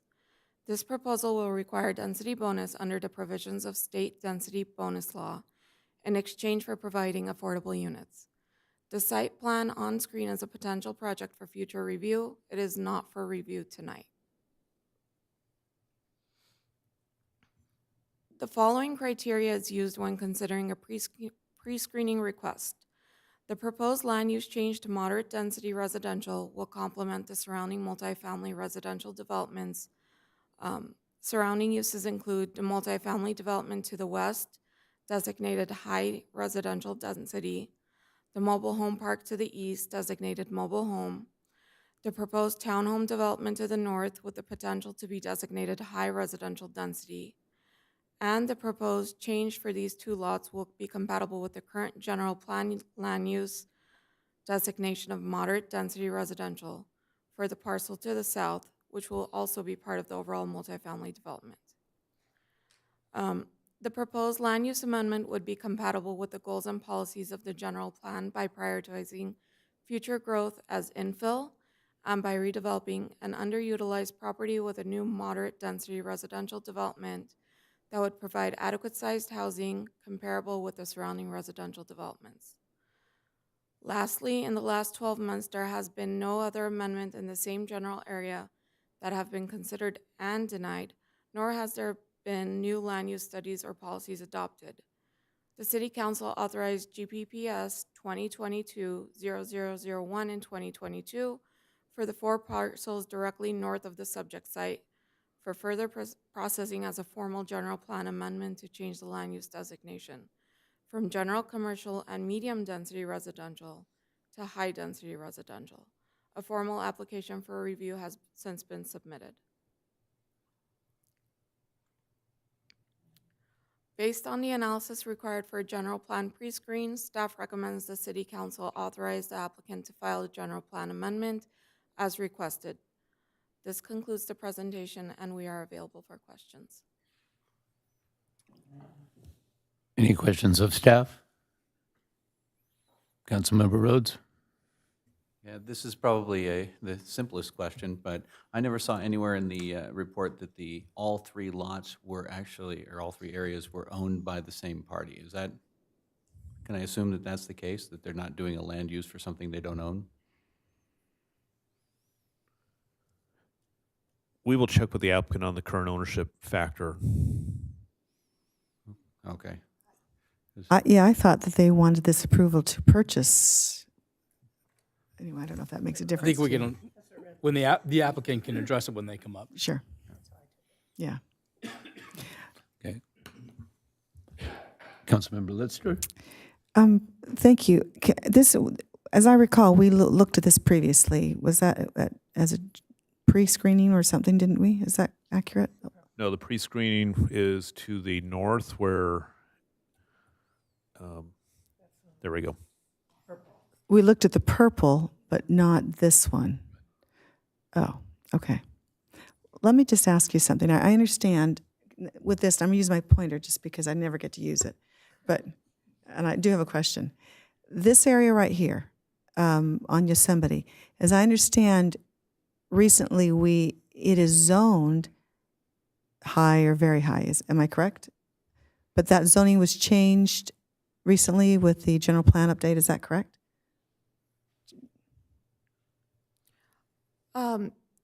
That area is zoned residential very high. I don't believe it was rezoned recently. Okay. The orange section was the orange zone was rezoned with the housing element. Okay, but in the housing element, you're saying that was already very high density. That's correct. Okay. Even though it was zoned very high, as I recall, these are all 2-story units. What is the density, even regardless of how it's zoned? I'd like to know the density current usage. Does that make sense? Which is different than the zoning. Do you know what I'm saying? It may be zoned very high, but actual units may be 5 to an acre or 12 to an acre. Even though it is zoned very high, I'd like to know its current usage. Do we know? Usage as in, How many apartments do we have? What is the actual density on that, regardless of the zoning? The actual density.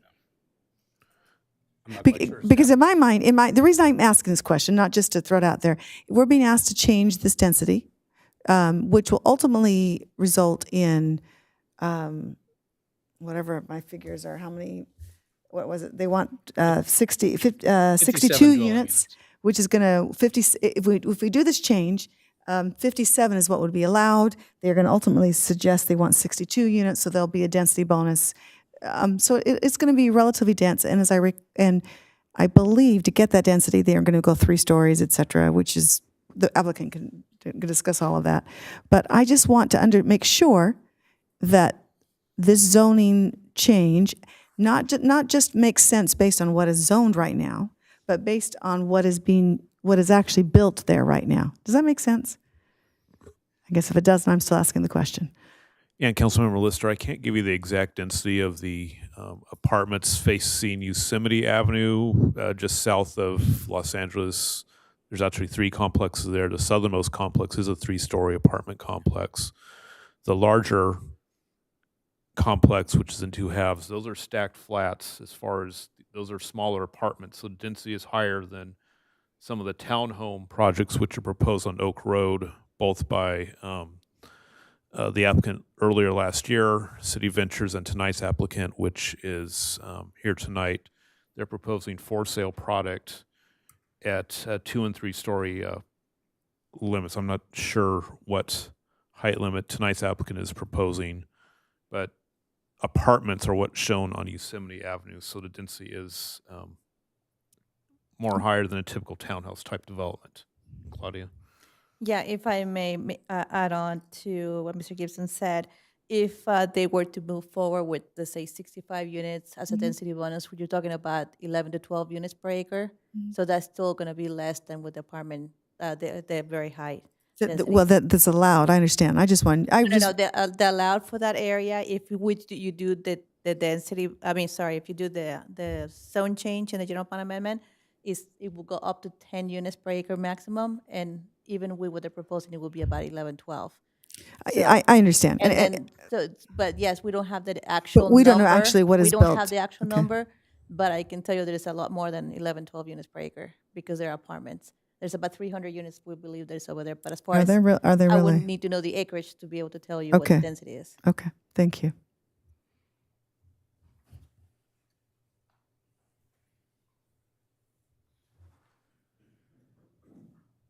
I'd like to invite the applicant to be heard on this matter now.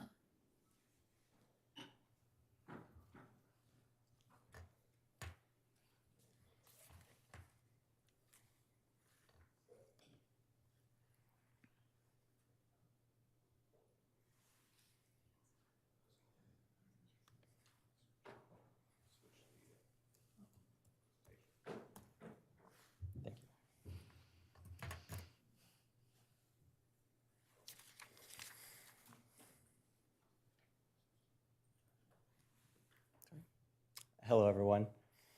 Thank you for the opportunity to speak today. My name is Sal Preventa. I'm the Managing Director of Century Property Group. I've been developing new home communities since I earned my architecture degree over 20 years ago. Century is a real estate development company focused on infill properties here in Southern California. We have several properties under development right now in various stages, many of which are affordable communities, and they're all for sale housing. Founded by an architect, myself, and my partner, who's a civil engineer, Century's approach to new development is decidedly balanced.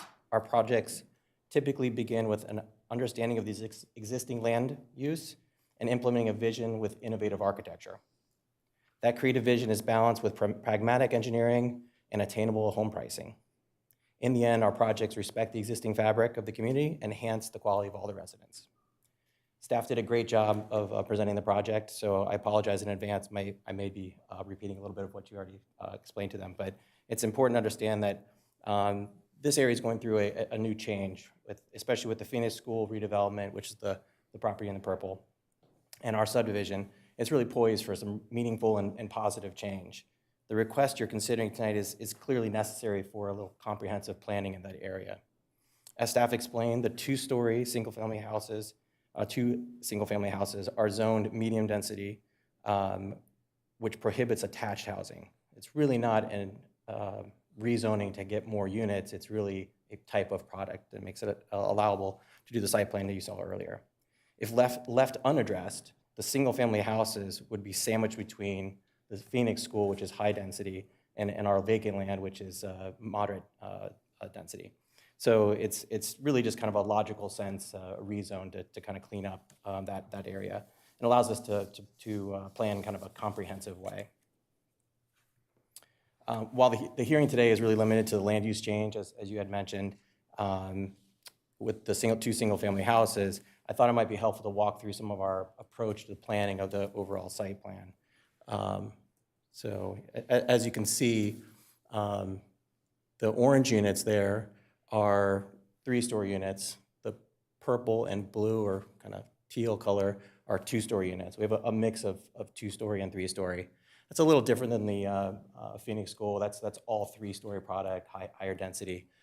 We decidedly want to make it a little less dense than most. We also had the privilege of a little more land area and a more unique site that's easier to plan. So I think both together would work really well. One of the main design objectives of the project was to hide the garage doors. Driving through a sea of garage doors is not exactly, pedestrian friendly. And so, especially on Oak Road. So we have the garages on the inside, stoops and front doors on Oak Road. And then we try to turn the garages as you, actually, can I borrow your pointer?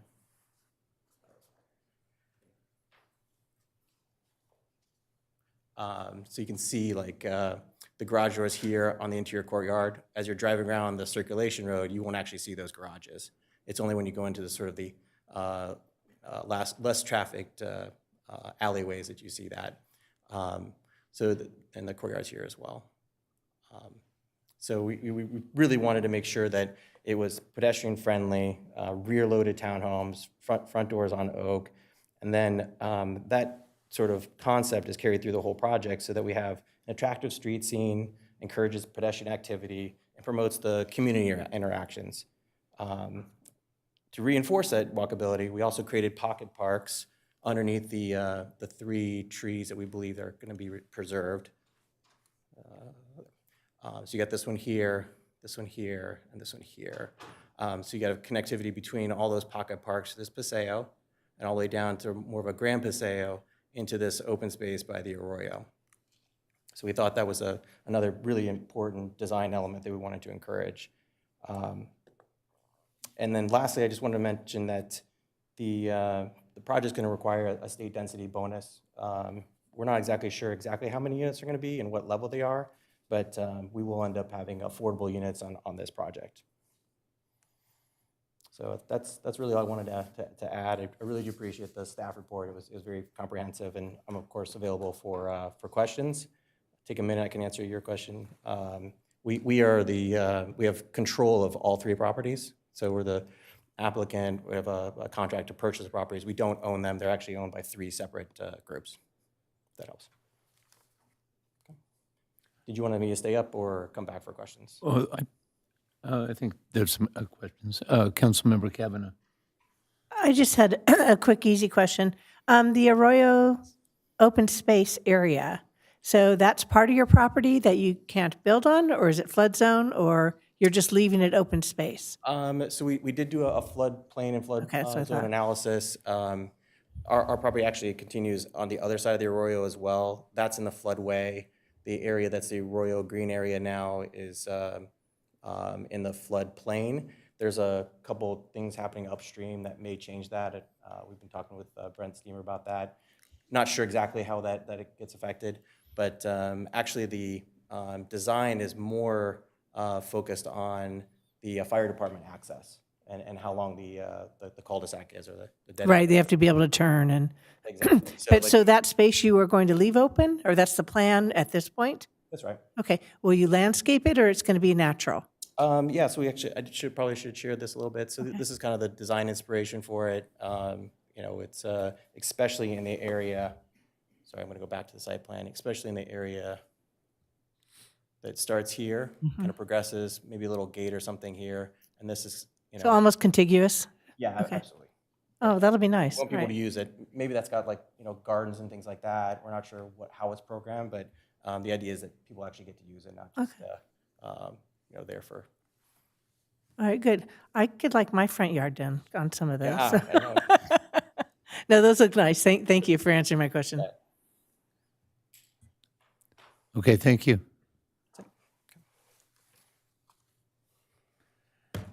Is there anyone in the council chamber wishing to be heard on this matter? Mr. Mayor, we have no public testimony for this item. Okay. In that case, the hearing is closed. Are there any other comments or questions from members of the council?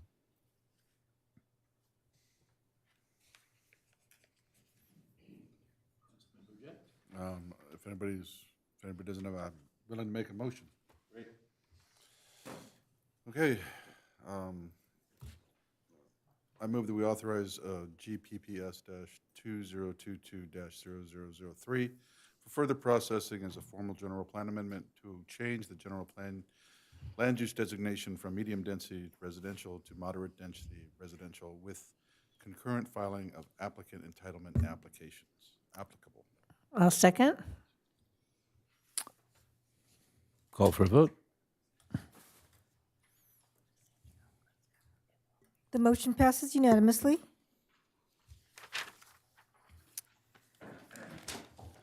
Mr. Mayor, the next agenda is item 5D, a public hearing to consider adoption of a resolution approving the issuance of tax-exempt revenue bonds by the California Public Finance Authority for financing of a residential care facility project for the elderly and authorizing the City of Simi Valley to join the California Public Finance Authority as a non-charter additional member. The reading of the resolution is as follows. Resolution number 2023-03, a resolution of the City Council of the City of Simi Valley approving a financing to be undertaken by the California Public Finance Authority in an aggregate principal amount not to exceed $450 million Yeah. for the purpose of financing and refinancing the acquisition, development, construction, improvement, and equipping of a residential care facility for the elderly project and certain other matters relating thereto. And Linda Swan is here to present this item.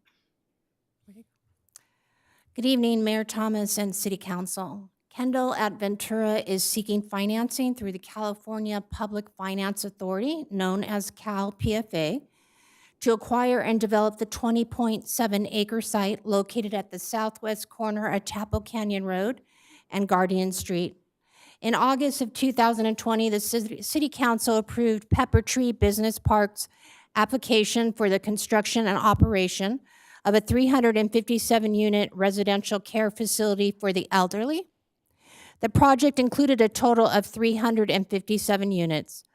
Subsequently, Kendall at Ventura submitted a preliminary review application for modification to the project, now known as Enso Verde, which reduces the project size to 332 units and will be subject to Planning Commission approval.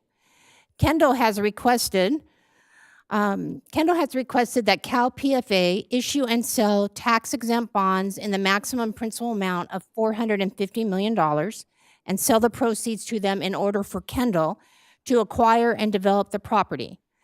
The city is in no way responsible for the debts and obligations of Cal PFA, and the bonds issued for the project are the sole responsibility of Kendall at Ventura. The city, however, must hold a public hearing in order to facilitate Kendall's request.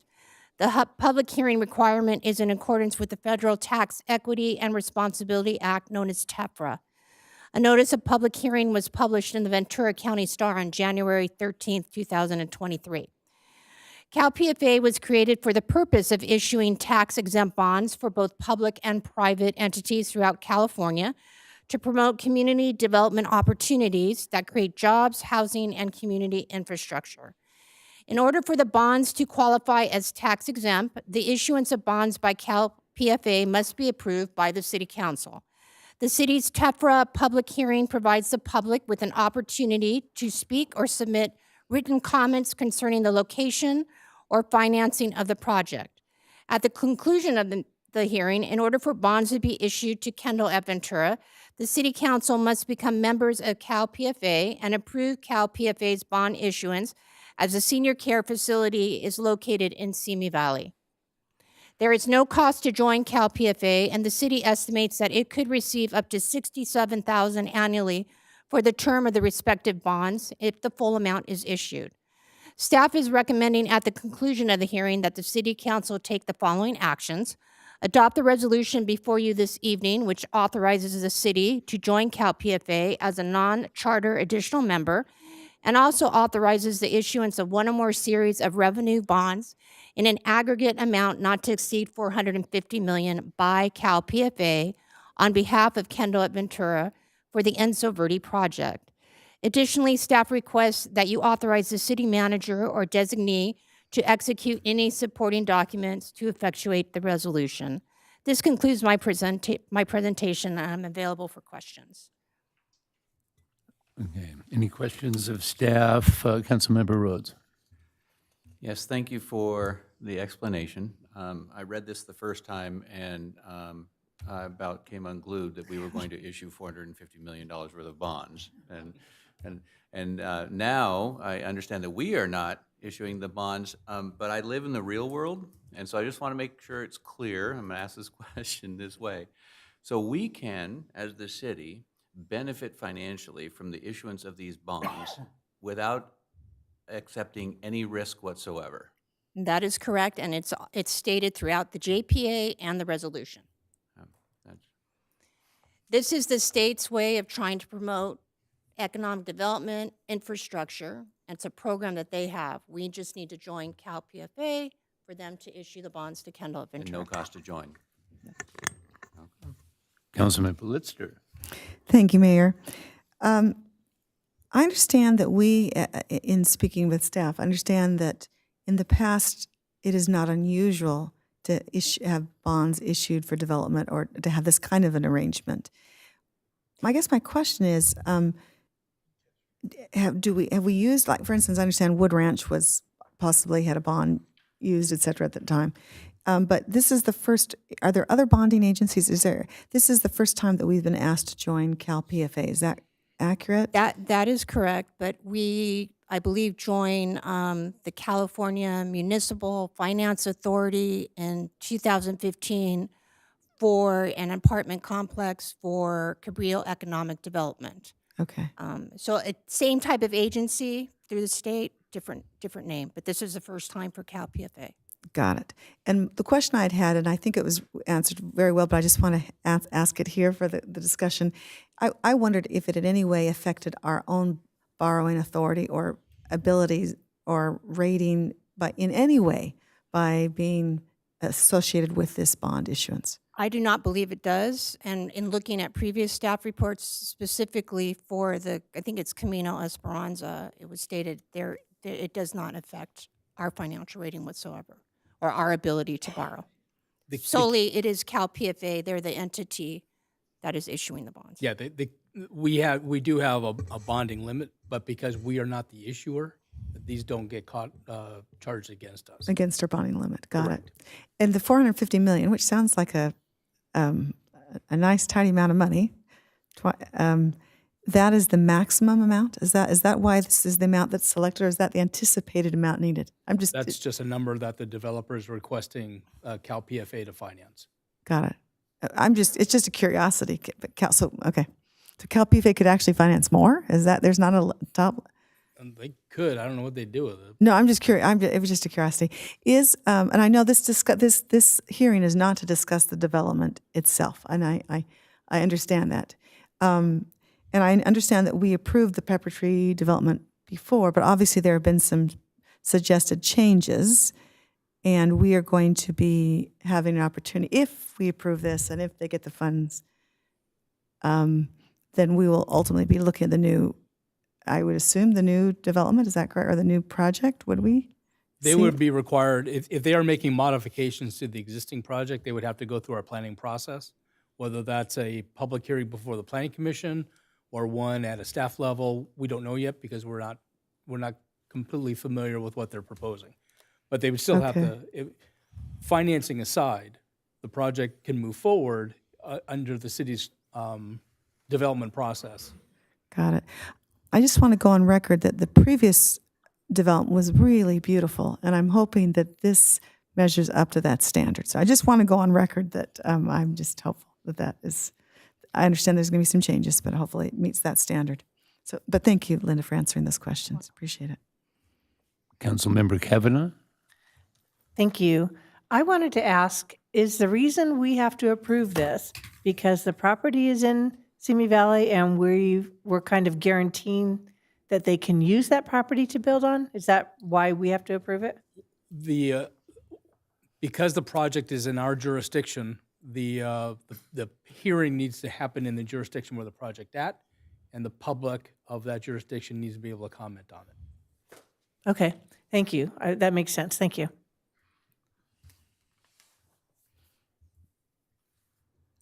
Do we have any public comments?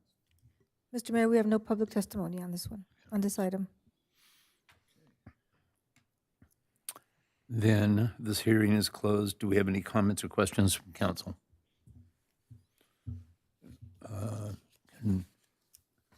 Not a We'll question. hear and entertain a motion, please. I'd be happy to make a motion if you'd like. I'd be happy to make the motion if you'd like. Go ahead.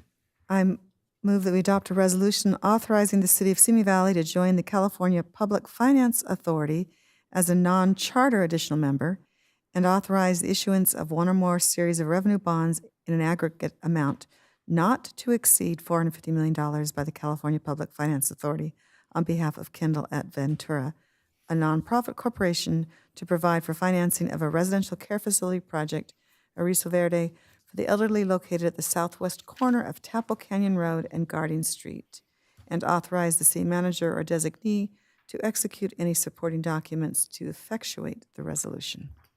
Second. Call for a vote.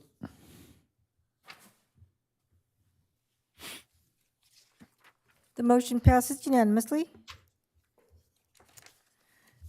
Mr. Mayor, members of the City Council, next on the agenda is item 7, the consent calendar, and there is one resolution for your consideration this evening. Consent item 9, resolution number 2023-05, a resolution of the City Council of the City of Simi Valley confirming the existence of a local emergency and authorizing the remote teleconference meetings of the legislative bodies of the City of Simi Valley pursuant to Brown Act provisions.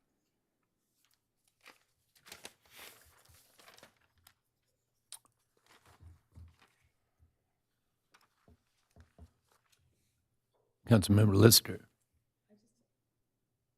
I would actually like to have quick discussion on item 3 and 7. To pull those items.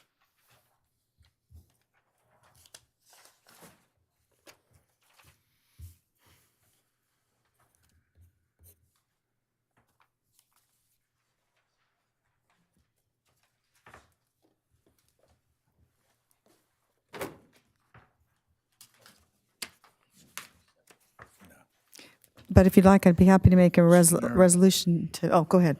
Mr. Mayor, I make the motion that we approve the consent items except for 3 and 7. And 8 was pulled. 8 was pulled. So it'd be 1, 2, 4, 5, 6, 9.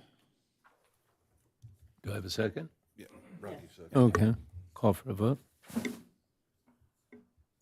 Oh, went away.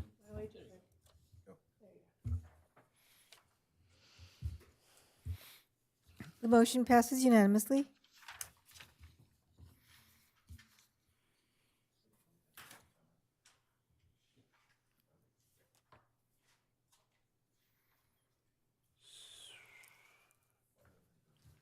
So I pulled 3 and 7. Would you like me just to ask the quick question, Mr. Mayor? okay.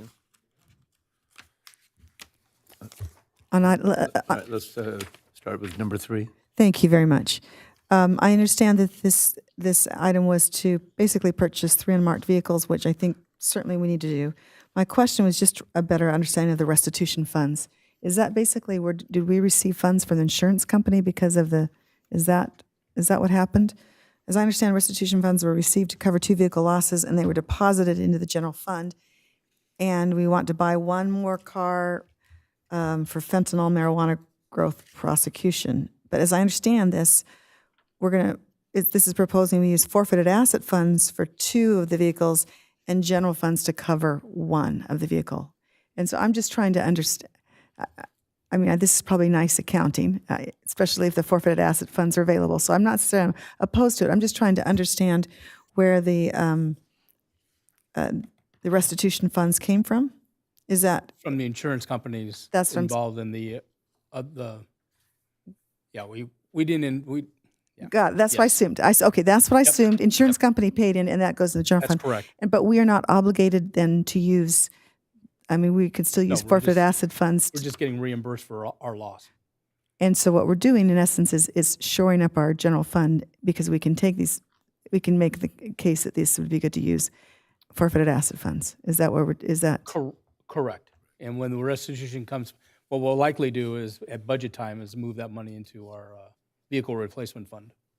Okay, You just can't do it as part of this. okay. Okay, thank you. Just wanted to be sure I understood the accounting that was going on here. Okay. Then you had a question I on had a question 5? on 7. 7. This has to do with basically the county becoming the vendor that does as the contract to provide cross-connection control services for Waterworks district connections. And it's a retroactive contract for $150,000 for the year. There was no mention of the previous cost. Is that what we've been paying for quite a while? Is this? Yes. So there's no increase in cost? No. Is the exact identical cost? Correct. Okay, that wasn't in the report, and so this is just to continue what they've been doing for years at this expense, but it hasn't been on the agenda since July. It just hasn't been, it hasn't been documented. Okay. Yep. And I understand that there really is no other resource to do this job. Obviously, the county's set up to do it. Well, I mean, you would have to hire a lot of plumbers. Okay. Okay, I just wanted to understand really whether this was a continual increased cost or what was going on, because I didn't see the report. But that's fine. Thank you. So I'm happy to motion that we approve 3 and 7. Second. Call for a vote.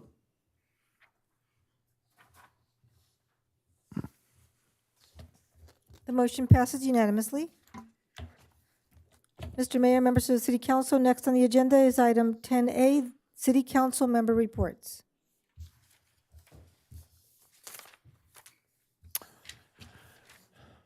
Councilmember Rhodes. Thank you, Mr. Mayor. On the 13th of January, I attended the chamber breakfast. Also that same day, I attended a ribbon cutting for a business expanding in Simi called Mecca that sells smudge kits, which I'm happy to announce I used in my office this weekend to get all the energy right. On the 17th, I attended the neighborhood council number 4 meeting, and I listened in and thanked them for their work. On the 20th, I attended the Simi Valley Youth Town Hall at the Reagan Library, which was an absolutely fabulous rejuvenation of the hope in our youth that we're all in good hands. It was a fantastic event. On the 20th, I also attended the First Responder Awards Dinner at the Elks Lodge. And then today, I had a meeting at Siwa that is serving our community with food and toiletries and such. And it was very, very, again, reassuring that our communities are well taken care of because there's some just absolutely fantastic people here looking out for others. And that is the end of my report. Councilmember Litster, please. Thank you, Mayor. As I mentioned earlier, on Monday, January the 9th, I did, with Councilmember Judge, attend the Council on Aging, and I just wanted to again congratulate the new council board members and just reiterate that all of the candidates that were there and spoke, qualified, wonderful people who desire to give back to the community, and we were fortunate to have such good volunteers and such a wonderful agency. On Wednesday, January the 11th, I actually attended the swearing in for our DA, Eric Nazrenko, where he was, which was a gathering at the Ventura County Museum of Art. And I was impressed by some of the things that as he spoke about what he is desiring for our county. Definitely he spoke about a variety of things, but really an emphasis on drug prosecution and dealing with our fentanyl problem. And so I was encouraged by what he had to say, but know that he would welcome our partnership. One of the things, too, that I thought was interesting as well is that he iterated, and I hadn't realized, that when he was elected, it's actually for a 6-year term of office, that he and our new sheriff, Jim Freihoff, basically have now been elected for 6 years so that their election coincides with the presidential year. And I thought that was an interesting thing that I was not aware of until then. On Thursday, January the 12th, I attended the VCOG meeting in Camarillo, and just some interesting things that are taking place there. Just a reminder of what that they're involved with. In November, they approved a recommendation to submit a grant application to the California Public Utilities Commission for local agency technical assistance funding to support basically the planning of broadband infrastructure for our entire county. That was done in November. And so initially a $490,000 grant application was sent into the CPUC. But basically what we did at this meeting is that we approved a memorandum of agreement between the Economic Development Collaborative of Ventura County, EDC, of which the person to my right is now the chairman of the board, and the Ventura, and basically in VCOG, which is the Association of Cities and the county, basically to authorize the chair needed to sign on to have an alliance to basically make this all happen, where VCOG serves as the applicant for grant recipients for this LATA funding, and EDC basically becomes responsible for implementation of the work plan execution, basically paying the bills, making sure it all happens. But so what is now going, at this point, in coordination, VCOG and EDC will contract for a consultant service to create a joint powers authority, which will then allow for work to basically apply for grants totaling up to $20 million to provide broadband at a very regional level for middle mile and last mile installation. And I know that Simi Valley is a bit ahead of the curve. I realize that with what we are doing, but this is something that is, I think, exciting for the entire county and area, and it makes redundancy in the circuits, et cetera. And so, anyway, well, more as that takes place, but just wanted to share that took place at that meeting. Also on January the 12th, I met with Debbie Klein, who is assistant, I'm not sure of official title, but assistant to the president at Moorpark College.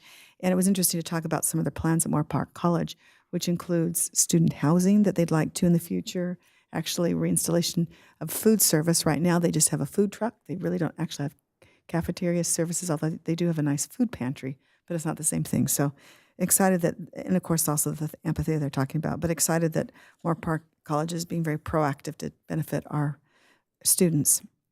On Friday, January 13th, it was very nice to join Councilmember Rhodes at the ribbon cutting for Mecca, and congratulations to them. They started during COVID in their garage and weathered COVID and actually expanded to an industrial facility, and I think that that's exciting to have a success like that in our community. On Saturday, January the 14th, I attended the funeral for a resident, Mary Rusk, and I realized I should have asked for us to consider closing in her memory, and maybe would discuss that if she could be added to the list. But she is a resident. She passed away at, I think she was 94, but she worked tirelessly. She worked at the Simi Hospital Emergency Department for over 30 years, and Mary Rusk, R-U-S-K, and it was said at the funeral that she loved working. In fact, just didn't understand why everyone didn't love. So she truly was giving back to our community, serving at the hospital. Monday, January 16, happy Martin Luther King Day to those, to everyone. Part of my celebration was attending a harp gathering in Los Angeles. So that was lovely to see harpists from all over. Just a little bit more. On Friday, January the 20th, I too attended the town hall meeting with several other council members and the mayor, and they spoke about social media and the impacts on our youth and cautions. And I finally had to take out pen and paper and take some notes, because there were some things I realized I needed to be proactive in my own life. Some of the things that I came away, though, just some thoughts. There was even a discussion that maybe there ought to be, it should be included somehow in the curriculum, a discussion about the impact of social media in the school curriculum. But there were suggestions such as timing our phone usage, being very purposeful when we actually go on social media. I love the thought that the one that the council shared, that is maybe important you gauge your happiness and well-being level before you go on social media, and then what your well-being level is afterwards. And if it's lower, then that's telling you that maybe you're using social media too much. I just have to share one fun anecdote. I talked to a young man afterwards who's a friend of mine. He said, "That was just so boring." And I said to him, "What?" I said, "Well, do you use social media?" No. He's a young man whose parents are being very careful, very restrictive. And so I thought, and I can tell this young man his name, I said, that is a sign of success, that for you, that was, that it's not anything you need to worry about right now. And so anyway, but yes, congratulations to our youth council and for all their efforts in putting together a very, very successful town hall at the Reagan, and thank the Reagan for their partnership in making it so successful. And then just in conclusion, I too want to thank the Simi Valley Elks Lodge for recognizing our first responders, and really some outstanding people were recognized that evening.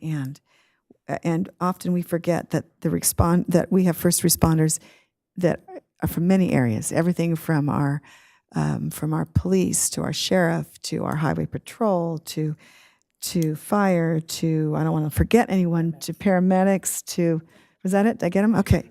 To what? Rangers, the park rangers.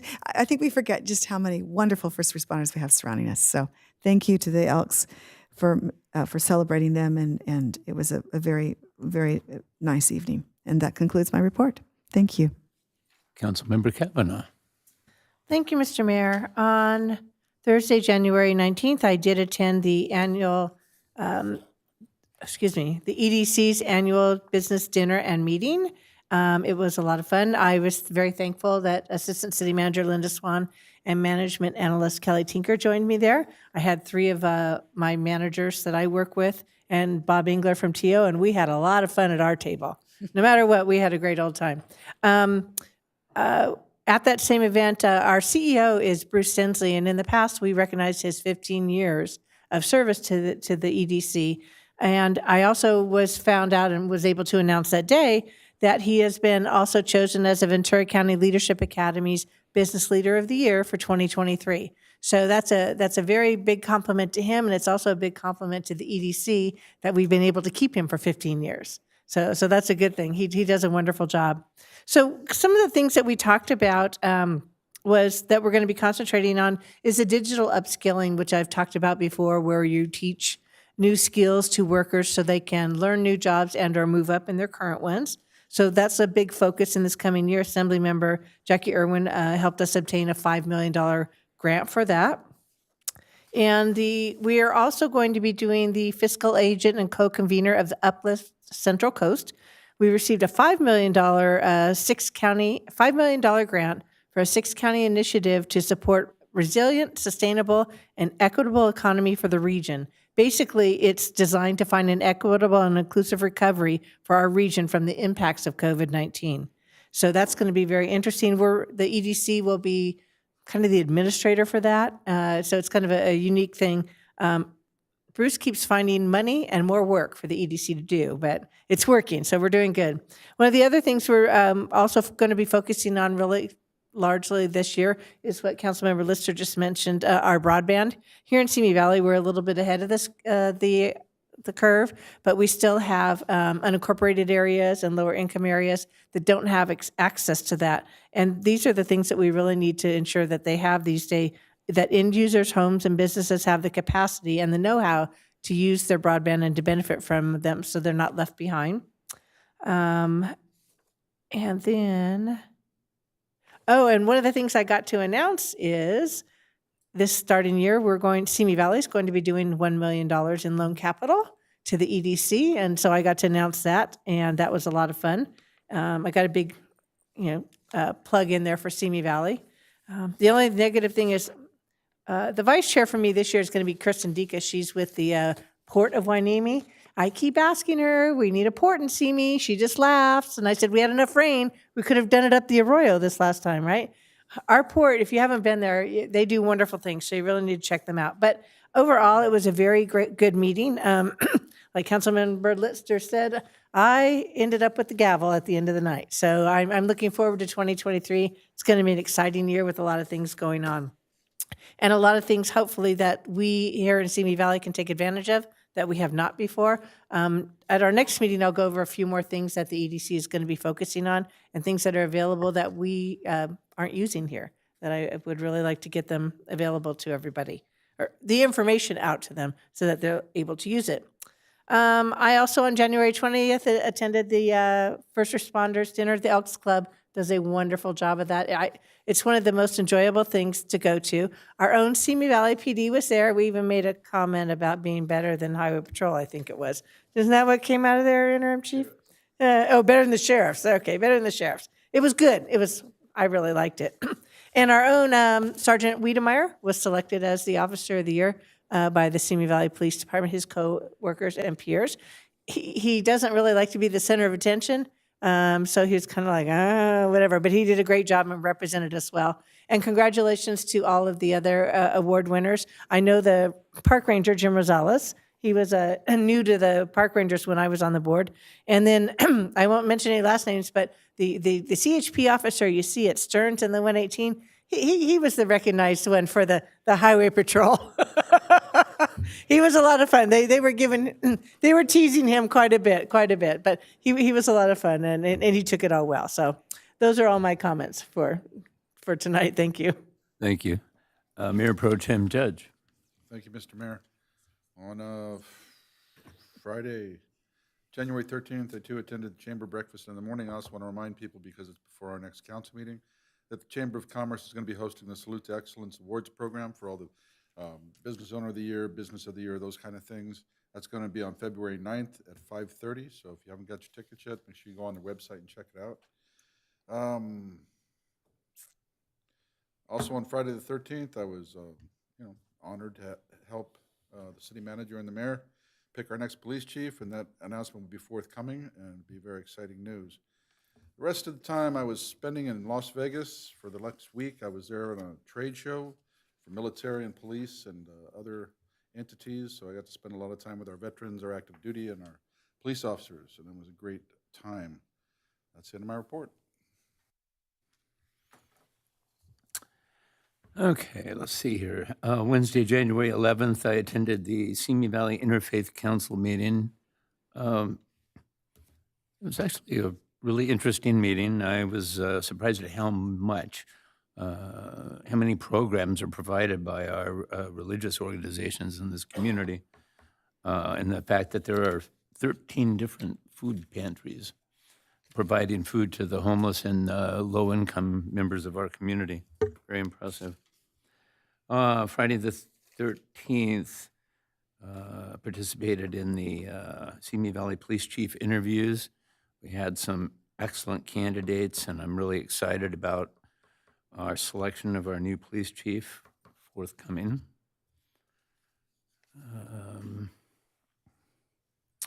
See, Thursday, January 19th, attended a check presentation from Congresswoman Brownlee, $1 million to replace the roof on the patio of the senior center, which that's much needed. It's been years trying to figure out how we were going to do that. And then attended the ADA Paratransit Advisory Committee meeting in the afternoon. And the only thing I have to report on that is that they are short-staffed on drivers, and we're working on that. Friday the 20th, the Youth Town Hall, fantastic event. Really impressed with that organization and the event that they put on. The dangers of social media are a real thing. Program that I attended many months ago suggested that social media in our youth and the amount of use of social media is going to lead to potentially the most depressed generation in our history. So it was good information, much needed information, needs to be discussed more. And then, of course, the first responder dinner at the Elks. Really enjoy attending that. It's my second time attending that, and it's great that we recognize the first responders in our community. And then Saturday morning, January 21st, I was the guest speaker at the Chamber Board Retreat, where we talked about, my goals of wanting to find ways that I could work with them to assist the businesses in our community. We had a good conversation and some follow-up plans that we have to do together. They're also going to participate in my goal of putting together a business roundtable, which I'll be discussing more in the future. And that's it. So, do we have any future agenda item requests? Councilmember Rhodes. On the topic of the equestrian center rehab, I don't know if it's a future agenda item that I'm asking for, or if staff can preemptively start to look at potential funding sources, grants that are out there that, like the Arroyo project, if we partnered with the Parks Department. I'm not looking for money from general fund, but looking for opportunities to assist in that project. Absolutely. Yeah, we more than happy to work with our consultant that that identifies all of our grant opportunities. We'll let them know we're looking for something like that, and we'll continue to work with them and work with the Park District, who we've partnered with on grants before, and see if we can find something for the Equestrian Center.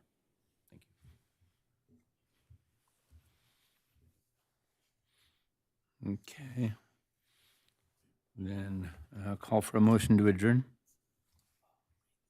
You want to do the, I will, okay. So now adjourn this meeting in memory of Riverside County Deputy Sheriff Darnell Calhoun, Eloise Sophia Perez, granddaughter to Tim and Christina Perez, owners of Elvira's, the victims of the tragedy in Monterey Park, California, and Mary Rusk.